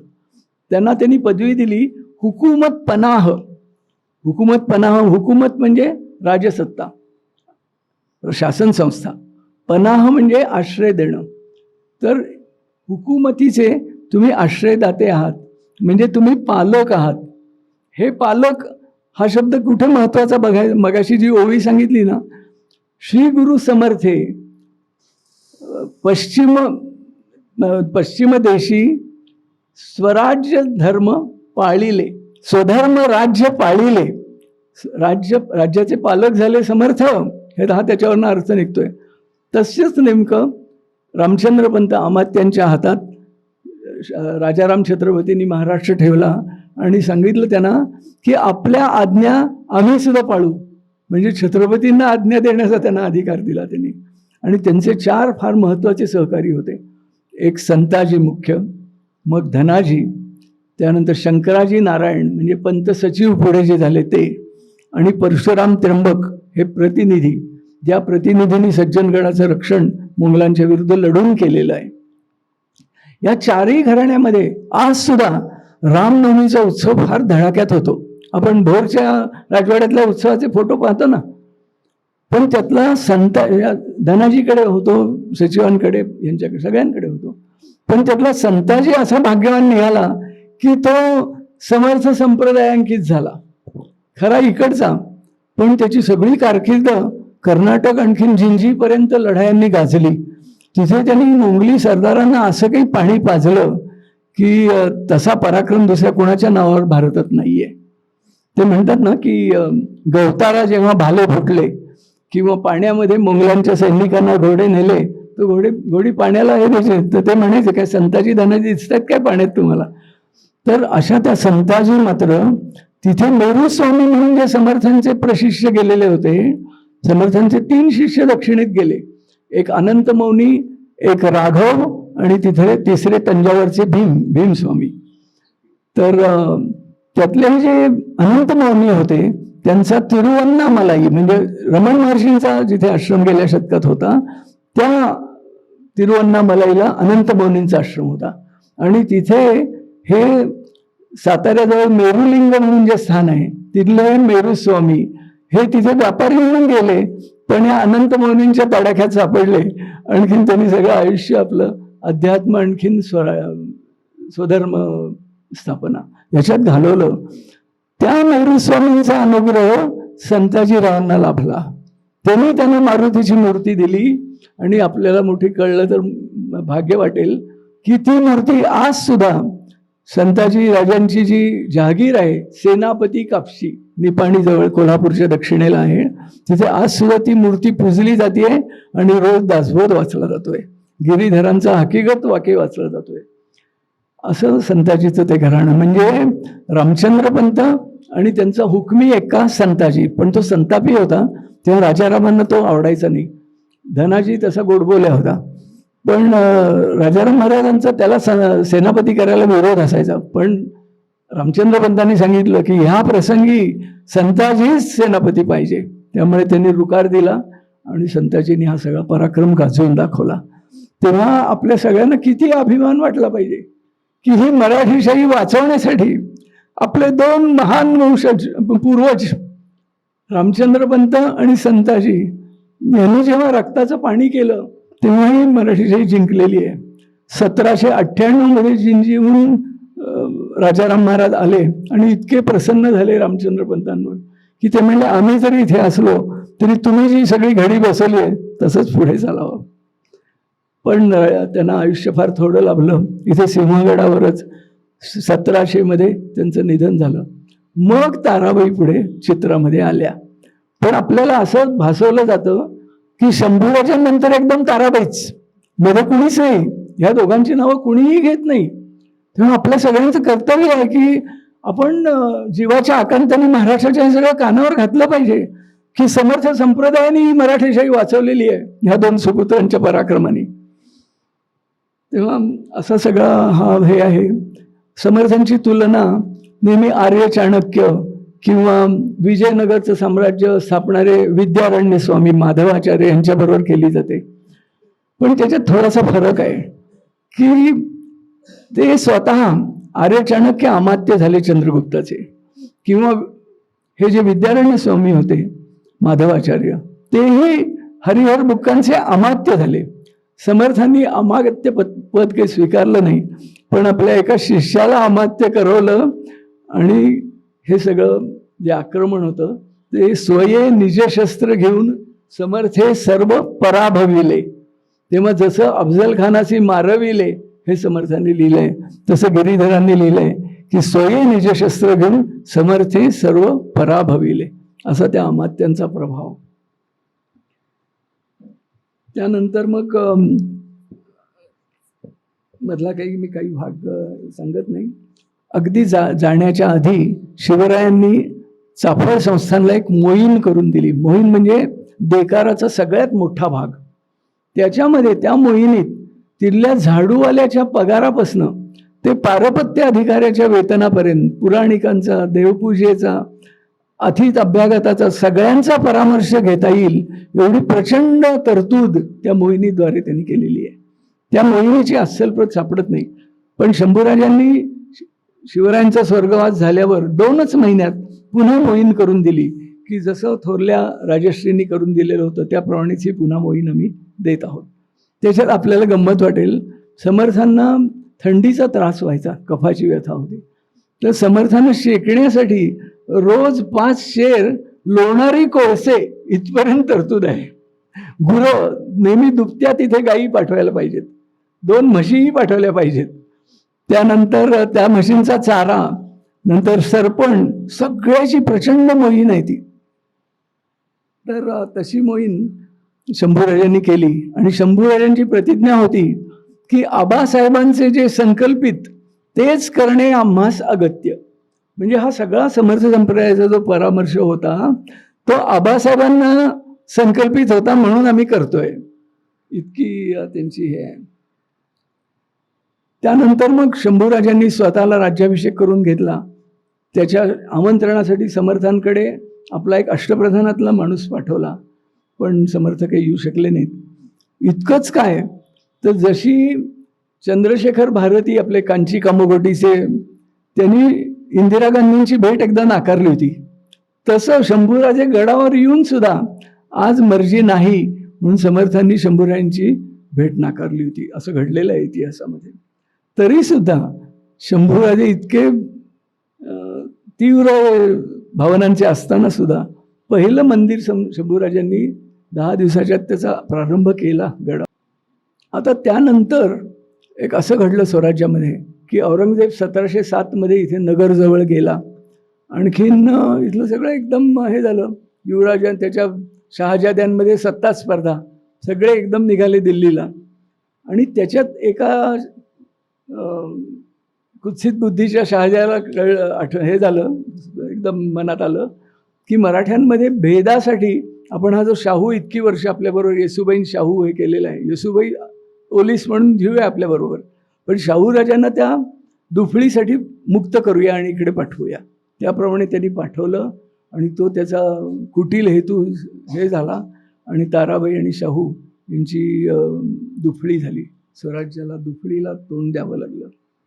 पण शाहू महाराजांनी जसं पहिल्यांदा त्यांचं सुद्धा बघा ना, महाराष्ट्रात आले बऱ्हाणपुराहून, ते पहिलं त्यांनी दर्शन घेतलं कोणाचं असेल, औरंगजेबाच्या समाधीचं खुलदाबादला. तिथून ते आले आपल्या वडिलांच्या समाधीवर आले आणि तिथून मग साताऱ्याला आले. साताऱ्याला आल्यावर त्यांनी प्रथम काय केलं असेल तर समर्थांचं जे संस्थान आहे चाफळ सज्जनगड, त्याला प्रचंड देणग्या दिलेल्या होत्या. एका मोठ्या इतिहासकाराने म्हणजे आपले मेंदळे, त्यांनी शिवरायांनी कोणाकोणाला बेकार दिलेला आहे त्याचा एक तौलनिक असा एक ग्राफ काढला होता. त्याच्यात त्यांनी लिहिलंय की हा पहिल्या क्रमांकाचा रामदासी संप्रदाय जो आहे त्याला इतकं शिवरायांनी दिलेलं आहे की दुसरा क्रमांक म्हणजे अगदीच त्याच्या 5-10% आहे. असं रामदासी संप्रदायाला हे होतं. म्हणजे इतकी शिवसमर्थ हे एका नाण्याच्या 2 बाजू होत्या. एकाचं नाव घेतलं की दुसऱ्याचं नाव आठवलं पाहिजे असे ते होते. पण आज त्यांचं नाव नजरेआड करण्याचं भयानक कारस्थान गेली कित्येक वर्ष चाललंय आणि ते पुष्कळ प्रमाणामध्ये यशस्वी होऊ पाहतंय. याला प्रतिबंध कोण घालणार? आपण सगळे घालणार. आपण हे जे सगळं आपण चर्चा करतोय ना, ते नुसतं ऐकून कृपा करून सोडून देऊ नका, आपल्या हृदयामध्ये ठेवा. आणि महाराष्ट्र जर खऱ्या आपल्या तेजाने पुन्हा उभा राहायचा असला तर तरुण पिढीपर्यंत ह्याचा प्रसार करणं हे आपलं पहिलं कर्तव्य आहे. तर शाहूराजांनी सज्जनगड संस्थांची घडी बसवून दिली. त्याच्यासाठी गंगाधर म्हणून श्रेष्ठांचे नातू जांबेहून आणवले आणि कारण इतका देकार होता, इतकी गावं होती. शिवरायांचा संकल्प होता 121 गावांचा. शिवरायांनी जी सनद दिली आहे ना, आणि त्याच्या 5-50 प्रती सगळीकडे सापडतात. ब्रिटिशांनी सुद्धा एक प्रत नेलेली मध्यंतरी उजेडात आली, पण त्याच्यावर शिवरायांचा अष्टकोनी शिक्का नाही म्हणून ती नाकारायची असं या इतिहासकारांनी ठरवलंय. प्रत्येकावर मोर्तबाचे शिक्के आहेत पण मुख्य शिक्का नाही आहे. ती प्रत कदाचित रायगडावर परचक्राच्या धामधुमीत गेली असेल, पण त्या प्रतिमध्ये शिवरायांनी समर्थांना कालानुक्रमाने जसं जसं घडलंय ते सगळं लिहिलेलं आहे. एकही अक्षर त्यातलं खोटं नाही आहे. आणि पुढे जी इनाम म्हणून 121 गावांचा संकल्प सोडला, त्यातली 33 गावं दिलेली आहेत, ती अजूनही इनाम म्हणून आहेत. त्यावेळेला 11 मारुतींना दिलेली इनामं अजूनही आहेत. तर असं सगळं सत्यरूप असताना त्याच्याकडे मुद्दाम कानाडोळा करण्याचं हे सगळं षड्यंत्र चाललेलं आहे. तेव्हा आपण ते षड्यंत्राचा प्रभाव कसा दूर होईल हे नक्कीच पाहिलं पाहिजे. शाहू महाराजांच्या पत्नी सकवारबाई यांना कुणाचा अनुग्रह होता? कल्याण महाराजांचे शिष्य जे मुदगल किंवा मुधावा त्यांचा अनुग्रह होता. आणि कल्याण महाराजांची समाधी या सकवारबाईंनी बांधलेली आहे तिथे डोमगावला. आणखीन त्या सकवारबाईंच्या समोर महाराष्ट्राच्या सीमेवरनं, तेलंगण सीमेवरनं एक रामचंद्र दीक्षित म्हणून आले होते विद्वान. त्यांनी एक संस्कृत ग्रंथ रचलाय. त्या ग्रंथाचं नाव प्रताप दुर्गा महात्म्य. आपल्या बाबासाहेब पुरंदरेंनीच तो प्रकाशित केला आहे. त्याच्यात समर्थांवर एक प्रकरण आहे संपूर्ण संस्कृतमध्ये, 24 श्लोक आहेत. त्याच्यात त्यांनी स्पष्ट लिहिलेलं आहे की तुमच्या म्हणजे सकवारबाईंना उद्देश, सकवारबाईंसमोर ते वाचून दाखवलं त्यांनी तो ग्रंथ, याला ऐतिहासिक पुरावे आहेत. त्यांनी सांगितलं की तुमचे जे आजे सासरे त्यांना समर्थांचा अनुग्रह होता म्हणून त्यांनी पहाडासारखे यवन परास्त केले, असे स्वच्छ त्यांनी त्यांच्या नाथसुनेसमोर हे बोललेलं आहे. तर हा पुरावा बाबासाहेब पुरंदरेंनी हा ग्रंथ छापून उजेडात आणला आहे, सगळ्यांनी ध्यानात घ्या. दुसरा एक चांगला मला मुद्दा आठवला की इथे जेव्हा समर्थ संप्रदायाची कागदपत्र म्हणून आम्ही साधारण 3-4 वर्षापूर्वी एक मोठा ग्रंथ प्रकाशित केला. ती कागदपत्र 100 वर्षापूर्वी धुळ्याच्या आमच्या शंकर श्रीकृष्ण देवांनी, अनन्य समर्थ भक्त, त्यांनी 100 वर्षापूर्वी 3 खंडात काढलेलीच होती. म्हणजे जे आक्षेपक आहेत त्यांनी सरळ सरळ हे सगळं पाहणं अपेक्षित होतं, पण कोणी काही पाहिलं नाही. त्यांना दुसरंच विरुद्ध सगळं रान उठवायचं होतं म्हणून कोणी काही पाहिलं नाही. ते पुन्हा प्रकाशित मध्यंतरी झालेलं आहे. आणखीन त्याच्यामध्ये प्रतापदुर्गा महात्म्याचा उल्लेख आहे. नंतर आपले बाळाजी बाजीराव पेशवे, म्हणजे ज्यांनी पुणे सगळं मोठं पुण्याला उत्तम दिवस आणले आणि पानिपतची तयारी केली आणि शेवटी पानिपतचा भाऊ आणि विश्वासराव गेल्यामुळं आपल्या पर्वतीलाच त्यांची समाधी आहे. त्यांनी सगळं टाकळी गाव हे समर्थ उद्धव स्वामींच्या मठाला इनाम दिलं. त्यांच्या कागदपत्रामध्ये एके ठिकाणी आहे की मठाला जर तकलीफ द्याल तर जीवे मारले जाल, असं पेशवे लिहितात रामदासी मठाबद्दल. थोरल्या माधवरावांची अनेक पत्र आहेत, मठाच्या ताकीद पत्र, मठाला हे होऊ नये म्हणून. आता चाफळला समर्थांनी जी यात्रा सुरू केली रामनवमीची, फार मोठ्या प्रमाणावरती यात्रा होती. त्याला शिवाजी महाराजांच्या अष्टप्रधानामार्फत असं हे असायचं की तिथला जो जबाबदार अधिकारी आहे, म्हणजे आजचा कलेक्टर किंवा डिव्हिजनल कमिशनर, त्या तोडीच्या अधिकाऱ्यांनी स्वतः जाऊन 9 दिवस राहून त्या उत्सवाचं सगळं बंदोबस्त केला पाहिजे, इतकं त्या उत्सवाला महत्त्व होतं. त्यानंतर सुद्धा हे जे बाळाजी आवजी चिटणीस, तेही समर्थांचे शिष्य होते, अनुग्रहित होते. आणि त्यांच्या कुटुंबानी म्हणजे समर्थांची बखर म्हणून हनुमान स्वामींची बखर म्हणतात, ती मल्हार रामराव चिटणीस ज्यांनी अष्टप्रकरणात्मक शिवाजी महाराजांचं चरित्र लिहिलंय, त्या मल्हाररावांच्या हातची ही रामदासी बखर आहे. इतकं ते घराणं, अनेक चांद्रसेनीय कायस्थ प्रभू घराणी ही समर्थांच्या संप्रदायात फार चांगल्या रीतीने सार्थक पावत होती. आपले चिंदवा देशमुख अर्थमंत्री, ज्यांनी नेहरूंना खडसावून पदाचं त्यागपत्र दिलं, ते घराणं सुद्धा समर्थ संप्रदायाचं होतं. त्यांच्या घराण्यातल्या एका आजींनी पुढे कोणी नाही म्हणून त्यांचं रामपंचायतन कुबडी आणखीन हे सज्जनगडावर दिलं. आणि त्यांच्या धाकट्या ज्या भावजय त्या प्राध्यापिका होत्या आणि त्यांनी समर्थांच्या सामाजिक जाणीवा नावाचा एक उत्तम ग्रंथ लिहिलेला आहे. आपल्याला ऐकलं तर मोठं आश्चर्य वाटेल. ब्राह्मणेतर कंपूत असलेले शाहू महाराजांचे सहकारी आपले प्रबोधनकार ठाकरे बाळासाहेबांचे वडील, त्यांनी सुद्धा गेल्या शतकामध्ये समर्थांचं एक उत्कृष्ट इंग्रजी चरित्र लिहिलेलं आहे. त्याचं मी शब्दशः भाषांतर करून आता ते प्रकाशनाच्या वाटेवर आहे.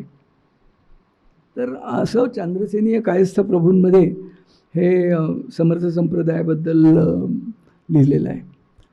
आता समर्थांचे नेहमी संकल्प म्हणजे रामकथा ब्रह्मांड भेदून पैलाड न्यावी, किंवा शंभूराजांच्या पत्रात त्यांनी लिहिलंय समर्थांनी, आहे ती तुके जतन करावे, पुढे आणिक मिळवावे, महाराष्ट्र राज्य करावे जिकडे तिकडे. तसंच मगाशी जी ओवी दाखवली समर्थ प्रतापातली, त्याच्यामध्ये त्यांनी लिहिलं आहे श्रीराम राज्य करणे सर्वत्र हो. इतकं ह्या महाराष्ट्रातल्या क्रांतीशी समर्थ जवळून संबंधित होते आणि किती सांगावं तितकं थोडं आहे खरोखर. समर्थांनी त्यांच्या संप्रदायाची जी लक्षणं सांगितली आहेत ना, मगाशी पंचसूत्री सांगितली, तशी 20 लक्षणं एका लहानशा कवनात सांगितली आहेत की प्रथम लिहिणे, दुसरे वाचणे, तिसरे सांगणे अर्थांतर. महिलांचा उद्धाराला सुद्धा समर्थ संप्रदाय खूप कारणीभूत झालेला आहे. एका बालविधवेला म्हणजे वेणाबाईंना त्यांनी इतकं शिक्षण दिलं आणि इतका प्रभाव वाढवला की त्या मठाधिपती झाल्या, मराठीतल्या पहिल्या ग्रंथकार झाल्या आणखीन उभं राहून कीर्तनसुद्धा त्यांनी सुरू केलं. तर अशा हे मगाशी ती जी तुम्हाला सांगत होतो प्रथम लिहिणे म्हणजे महिलांनासुद्धा संप्रदायाचं पहिलं लक्षण म्हणजे लिहायला वाचायला आलं पाहिजे.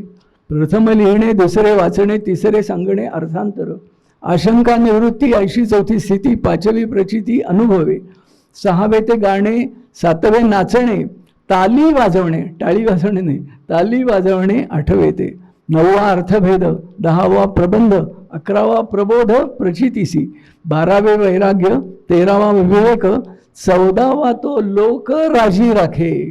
आता अध्यात्मप्रवण व्यक्तीला लोकांना राजी राखून काय करायचं आहे, पण समर्थांनी ते लक्षण दिलं की लोकांना राजी राखा, त्यांच्या हृदयात प्रवेश करा, जीव जीवात घालावा, आत्मा आत्म्यात मिसळावा, राह राह शोध घ्यावा परांतराचा. समर्थ म्हणतात अंतर न जाणता अंतरलो परमार्थासी. तेव्हा अंतर जाणण्यावर समर्थांचा सगळा भर आहे. तर 14वा तो लोक राजी राखे, 15वे लक्षण ते राजकारण. समर्थांनी स्वच्छ लिहिलेलं आहे की राजकारणापासून दूर राहू नका, सत्ताकारणाशी आपला नेहमी संपर्क पाहिजेच. मुख्य हरिकथा निरूपण, दुसरे ते राजकारण, तिसरे ते सावधपण सर्वविषयी, चौथा अत्यंत साक्षेप. अशी ही ओवी थोडासा बदल करून दासबोधात 3 ठिकाणी आलेली आहे. तेव्हा राजकारणाला इतकं स्वच्छ स्थान देणारं, कारण ते सरळ धर्मस्थापनेशी संबंधित आहे ना, आणि धर्मस्थापना झाली नाही तर सगळं व्यर्थ आहे. तर समर्थांनी लिहिलं आहे धकाधकीचा मामला, कैसा घडे अशक्ताला, नाना बुद्धी शक्ताला म्हणून शिकवाव्या. असं शक्तीने मिळती राज्ये, युक्तीने राज्य होत असे, शक्तियुक्ती जे ठाई तेथे श्रीमंत धावती. अशी शक्तीची उपासना करणारी समर्थांची अनंत वचनं आहेत. किती सांगू. त्या मगाचं ते तुम्हाला ती पदातली ओवी दाखवली सांगितली ना, पदातलं एक कडवं की नृपशिव अंकित आज्ञाधार, येऊनी प्रार्थी जोडणी कर, सज्जन घडी मनोहर दिनोद्धारक राहिलं. त्यांनी शेवटी हे केलं आहे की नकळे पार कुंठित वाचा झाली, वाचा कुंठित झाली, जाही महिमा वर्णिता ज्याचा. असं समर्थांचं आपण गुणानुवाद जितका करू तितका थोडाच आहे, पण नुसत्या गुणानुवादावर आपण थांबता कामा नये. हृदयात काहीतरी गेलं पाहिजे. आणखीन आपल्या धर्मावर आज जे काही विपरीत दिवस आलेले आहेत किंवा तरुणांची डोकी वेगळ्या दिशेने धावायला लागलेली आहेत, ती भारतवर्षाच्या मुख्य सिद्धांताकडे कशी येतील म्हणजे धर्मसिद्धांत, ह्याची आपण सगळ्यांनी काळजी वाहिली पाहिजे. आपलं पूर्व सुकृत, आपले पूर्वज ज्या इतक्या उत्कृष्ट रीतीने त्यांनी विश्वाला वळण लावलं, आपण काय ते नुसतं सोडून देणार का? तसं नाही सोडून देऊन भागणार. आपण कळकळीने तळमळीने तो धागा पुढे कसा जाईल याची चिंता व्हायली पाहिजे. समर्थांनी 11व्या वर्षी आईला सांगितलं, आई चिंता करीतो विश्वाची. त्यावेळेपासनं पुढे सुद्धा गिरीधरांनी लिहिलं की समर्थ सज्जनगडावर समर्थ बसायचे, प्रांतीचे लोक दर्शनासे येती, स्वामी सगळ्यांचा परामर्श घेती, चिंता करीती विश्वाची. त्याच्यातनं आपण 1% तरी आपल्या पूर्व सुकृताची, आपल्या पूर्वजांची चाड बाळगून चिंता करायला नको का? तर मराठेशाहीचं दुसरं नाव म्हणजे समर्थ संप्रदाय आहे. आज आता त्या मराठेशाहीची काय अवस्था झाली आहे, हे मराठ्यांचं आरक्षण नेमतेन किती संकुचित आणि नीचतम पातळीपर्यंत आलं आहे, आणि द्वेषाचं राजकारण सगळीकडे किती भयंकर वाढलेलं आहे.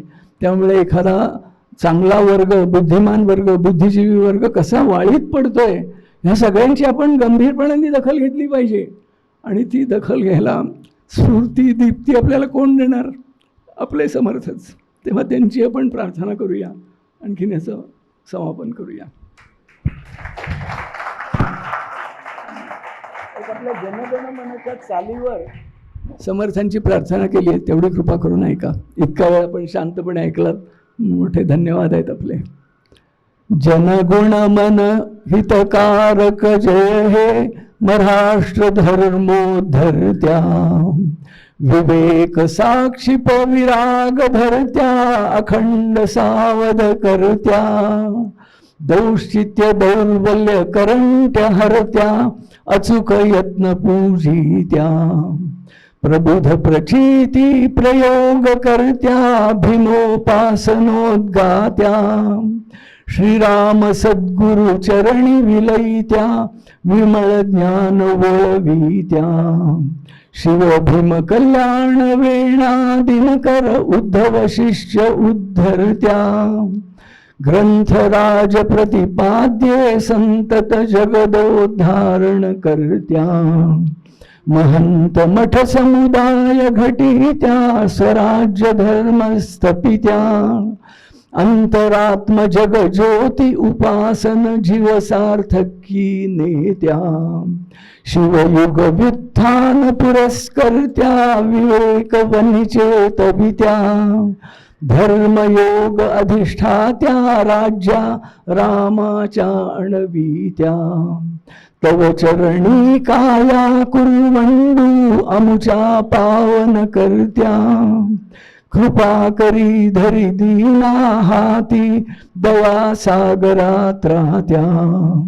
तव शुभ नामा जागू तव सत्प्रेरण मागू गाऊ तव जय गाथा जनगुण मन हितकारक जय हे महाराष्ट्र भाग्य विधात्या जय हे जय हे जय हे जय जय जय जय हे समर्थ राष्ट्रगुरु की जय.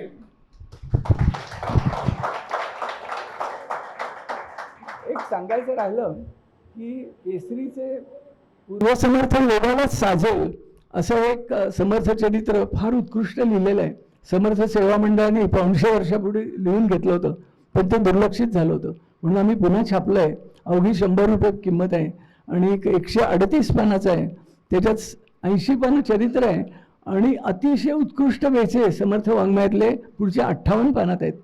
तर इथे त्याच्या प्रती ठेवल्या आहेत. ज्यांना लाभ घ्यायचा असेल त्यांनी घ्या आणि तरुण पिढीच्या हातात ते हे पुस्तक कसं पडेल याची काळजी फक्त घ्या. धन्यवाद. आत्ताच आपण श्रीयुत रमण चितळे यांचे पुराव्यासहित अमूल्य विचार ऐकले आणि ज्या खरोखरीच आम्हाला बऱ्याचशा गोष्टी माहिती नव्हत्या त्या त्यांनी खूप छान प्रकारे आपल्याला सांगितल्या आणि त्या खरंच आपण लक्षात ठेवल्या पाहिजेत आणि त्या दृष्टीने आपण वाटचाल करायला हवी असं मला वाटतंय.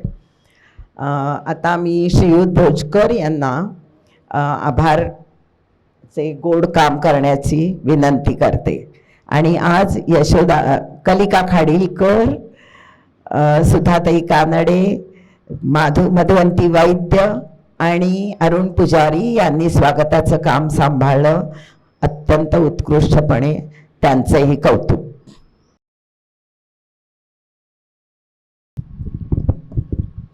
जय जय रघुवीर समर्थ.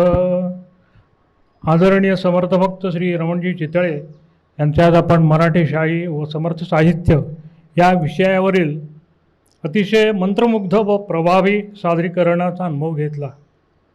जे जे आपणासी ठावे ते ते इतरासी सांगावे, शहाणे करूनी सोडावे सकळ जन, या समर्थ वचनाला अनुसरून त्यांचे आजचे सादरीकरण होते. त्याबद्दल त्यांचे मनपूर्वक आभार. त्यानंतर श्री चंद्रकांतजी गोडसे यांनी हा हॉल उपलब्ध करून दिला, त्याबद्दल त्यांचे व भरतकुंज व्यवस्थापनाचे मनापासून आभार. त्यानंतर आपण सर्व श्रद्धावान श्रोते आज ह्या कार्यक्रमाला उपस्थित राहिलात व कार्यक्रमाची शोभा वाढवेल त्याबद्दल समर्थ सेवा मंडळातर्फे आपले आभार. जय जय रघुवीर समर्थ. एक विनंती, यानंतर कल्याणकरी रामराया होईल आणि त्याच्यानंतर सर्वांनी समर्थांच्या तसबिरीचे दर्शन घ्यावे आणि यथोचित जेवढे जमेल तेवढी मदत करावी असे मी आवाहन करते. प्रसादही घ्यावा आणि सर्वांनी अल्पपहाराचा आस्वाद घेतला नसेल तर जरूर घ्यावा. नमस्कार, मी कृष्णसखी कल्याणी बडवे. ग्रुपवर मला वाटतं मी 1-2 माझे ऑडिओ पाठवले होते. आज वजेदादांनी मला कल्याणकरी रामराय म्हणायची संधी दिली त्याबद्दल मनापासून आभारी आहे. या समर्थ ग्रुपमध्ये आत्ताच आज पहिलाच माझा प्रवेश आहे. विनया पुंडे, डॉक्टर विनया पुंडे ही माझी मैत्रीण. ऐकूयात एक कल्याणकरी रामया.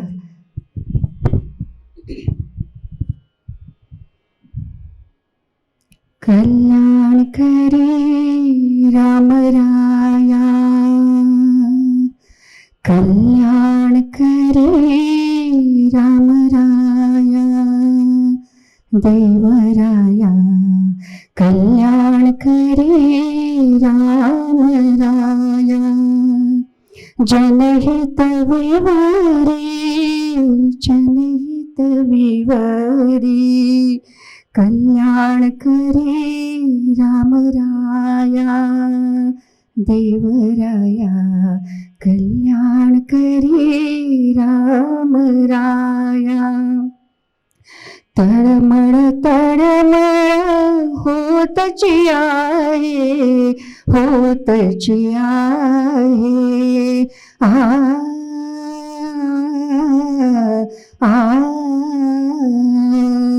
तळमळ तळमळ होतची आहे, होतची आहे, हे जन हाती धरी कृपाळा, हे जन हाती धरी कृपाळा, कल्याण करी राम राया, देवराया कल्याण करी राम राया, अपराधी जन सुखतची गेले, सुखतची गेले, तुझा तुझी सावरी दयाळा, तुझा तुझी सावरी दयाळा, कल्याण करी राम राया, देवराया कल्याण करी राम राया, कठीण त्यावरी कठीण जाहले, कठीण जाहले, आता न दिसे उरी कृपाळा, आता न दिसे उरी कृपाळा, कल्याण करी राम राया, देवराया कल्याण करी राम राया, कोठे जावे काय करावे, काय करावे,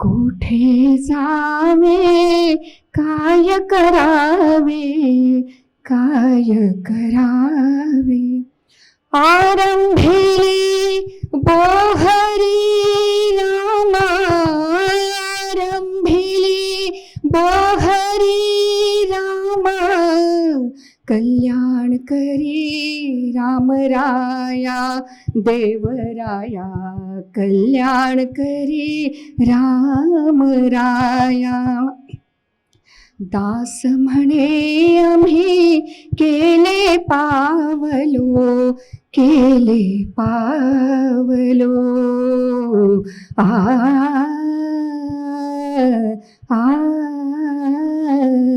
दास म्हणे आम्ही केले पावलो, केले पावलो, दयेसी नाही सरी रघुराया, दयेसी नाही सरी रघुराया, कल्याण करी राम राया, देवराया कल्याण करी राम राया, श्री राम जय जय राम, श्री राम जय जय राम, श्री राम जय जय राम, श्री राम जय राम,